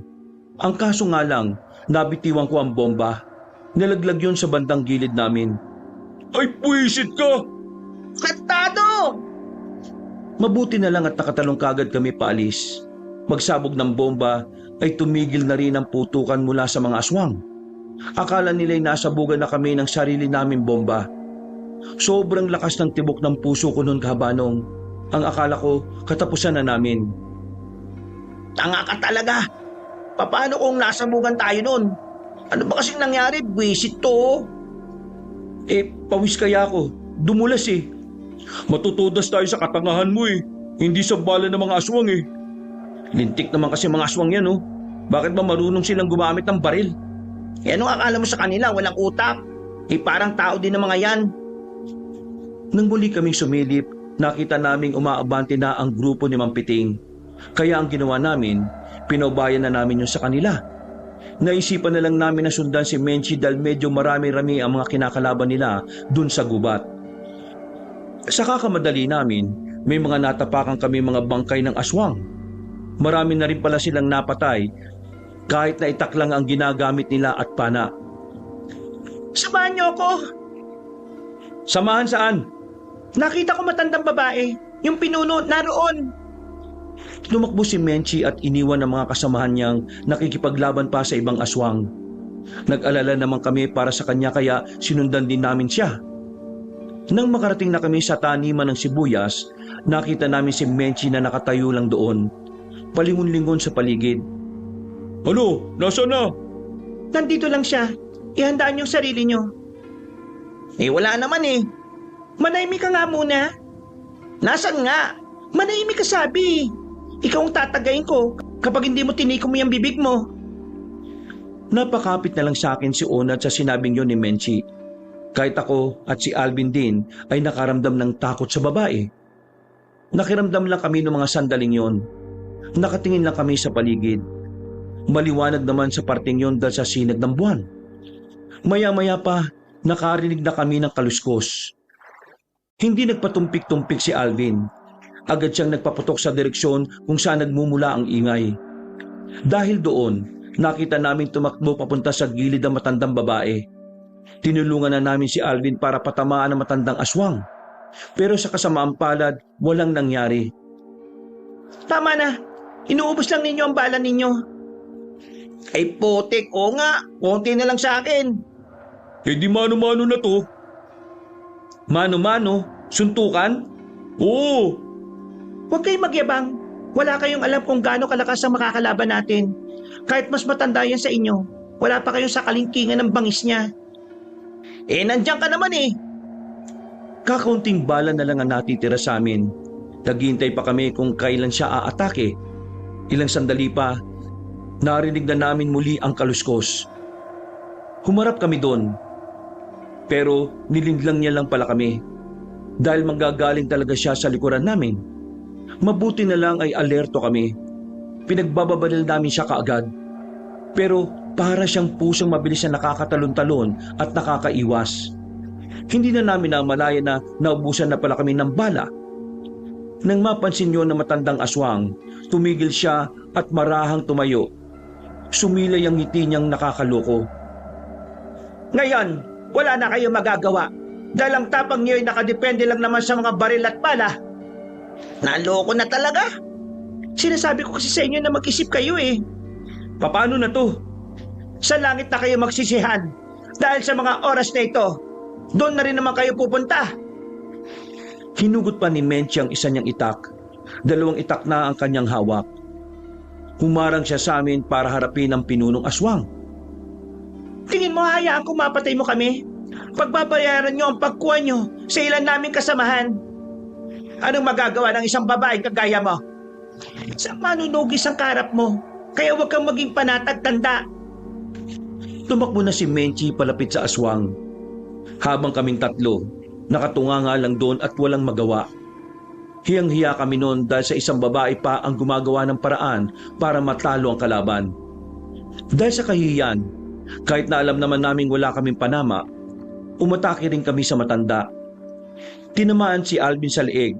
Buti na lang ay hindi malala ang galos niya.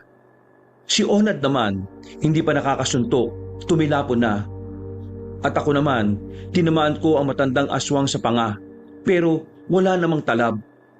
Nagalit lang siya sa ginawa ko kaya agad niya akong binalibag. Parang wala siyang pakialam sa amin.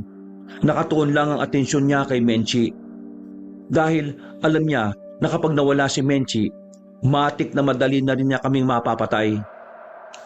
Akala mo ba natatakot ako sa'yo? Wala na akong pakialam sa kamatayan ko. Dahil pinangako ko sa sarili ko at sa aming samahan, ibubuwis ko ang buhay ko para mapatay kayo. At lalong-lalo ka na uugod-ugod ka. Hinataw ni Menchi ang itak sa kalaban niya. Tinamaan niya yon sa braso. Dahil sa kanyang ginawa, napansin namin na parang bumagal ng kaunti ang aswang. Tumaas ang moral ni Menchi dahil sunod-sunod niyang inatake ang matanda. Pero dahil sa pagiging padalos-dalos niya, nakakuha ng tamang pagkakataon ng pinunong aswang para gantihan siya. Tinamaan si Menchi sa balakang ng mahabang kalmot. Agad na napatigil si Menchi at napahawak na lang sa balakang. Tagas kasi kagad ang dugo mula roon. Hindi pa nakontento ang aswang. Kinalmot pa siya sa hita para hindi na talaga siya makatayo ng maayos. Masyado ka pang bata, iha. Wala ka pa sa kalingkingan ko para humarap sa akin. Hindi pa pinapanganak ang taong papas lang sa akin. Pinanganak ng taong papatay sa'yo. Hindi mo alam yun ano? Ha? Ano pinagsasasabi mong bruha ka? Pinanganak na ang taong papas lang sa'yo. Sa katunayan, parang sabay kayong ipinanganak. 1965 ako pinanganak. Ikaw, Anong taong ka pinanganak? Biglang lumitaw si Mr. Piting sa gilid. Hawak-hawak niya ang mahabang baril at wala siyang sinayang na bala. Halos lahat pinatama niya sa matandang babaeng aswang. Nangisay-ngisay pa ang katawan ng aswang. Hindi pa nakontento si Mr. Piting, lumapit pa siya para siguraduhin patay na ang pinuno. Pinagbababaril niya pa kahit hindi na gumagalaw. Natalo na natin ang mga aswang. Tapos na ang problema. Salamat naman sa Diyos. Putik, akala ko hindi na matatapos to eh. Sa wakas, makakapanood na rin ako ng anime. Nagawa natin, pero paano natin to i-report? Ito na siguro ang huling misyon ko. Palalabasin ko na lang na nabigo tayong mahuli ang mga sindikato. Tapos, magre-retiro na rin ako. Pero sir, Alvin, matanda na ako. Marami na rin akong nagawa. Sabik na rin ako makasama mga kaibigan ko. Isa sa mga dahilan kung bakit nila ako tinulungan dito, kasi ang kapalit nun, magpapahinga na ako sa serbisyo para magkakasama na ulit kami. Hanga ako sa inyo, Mr. Piting, sa inyo ni Alvin, pati na rin sa inyo, Menchi. Ang gagaling nyo. Pero mas maganda yata kung tutulungan niyo ako makabangon. Nagtawanan na lang kami ng mga sandaling yun, Kabanong. Binalikan na rin namin ng mga kasama namin. Bago namin lisanin ang lugar nila, siniguro naming wala kaming naiwang tao roon. Napag-alaman namin na wala pala silang mga bihag. Matapos sa mga nangyari, naging payapa na rin ang samahan nila Menchi. Nagpasalamat sila sa amin at ganun din naman kami sa kanila. Bumalik na ulit sila sa bundok. Matagal-tagal pa bago sila ulit bumaba. Dahil bumababa lang naman sila dahil sa mga aswang. Si Mr. Piting naman, nagretiro na rin matapos mapagalitan ng mas nakatataas sa kanila. Ang kaso na hawak nila ay pinasa sa iba. Kahit na alam naman ni Mr. Piting na wala naman talagang sindikato na mahuhuli. Si Alvin nagpatuloy sa trabaho niya. Naging kaibigan na rin namin siya at sa katunayan, palagi na namin siyang kasama. Nakabalik na rin kami sa aming trabaho. Si Mr. Piting ang nag-asikaso ng pag-aayos ng motor namin. Mula noon, Kabanong, hindi na ako tumanggap ng booking kapag magulo ang address. Lalong-lalo na kapag hindi ko alam ang lugar. Natatakot na kasi ako na baka maulit na naman ang nangyari. Pandemic pa ito nangyari. Ngayon ko lang nailabas dahil sabi ni Menchi, may mga aswang pa noon na hindi pa nila natatagpuan. At makaraang taon lang, napatay na nila yon. Dahilan para magkaroon ako ng lakas ng loob na ibahagi na rin ang kwentong ito sa iba. Alam kong mahirap paniwalaan, Kabanong. Mahirap kumbinsihin ng mga tao na totoong may mga aswang sa modernong panahon. Kahit ako man din, ay nawiwindang pa rin kapag inaalala ko ang lahat ng nangyari. Pero isa lang ang nakakasiguro ako. Kahit na dumating pa ang panahon na meron ng lumilipad na kotse, hindi pa rin natin pwedeng sabihin na hindi totoo ang mga nilalang na gaya ng aswang. Dahil gaya natin mga tao, kaya rin nilang mamuhay at makasabay sa panahon na ginagalawan natin. Sadyang hindi lang talaga natin alam kung kailan at saan sila lilitaw. Hanggang dito na lang po, Kabanong. Marami pong salamat at pinagpalang araw sa inyong lahat. More power po sa inyo at sa inyong channel. Hanggang sa muli, paalam mga kabangers. Wakas. Totoo sila. Ito ang unang nasabi ko sa puntong marinig ko pa lang ang mga tunog na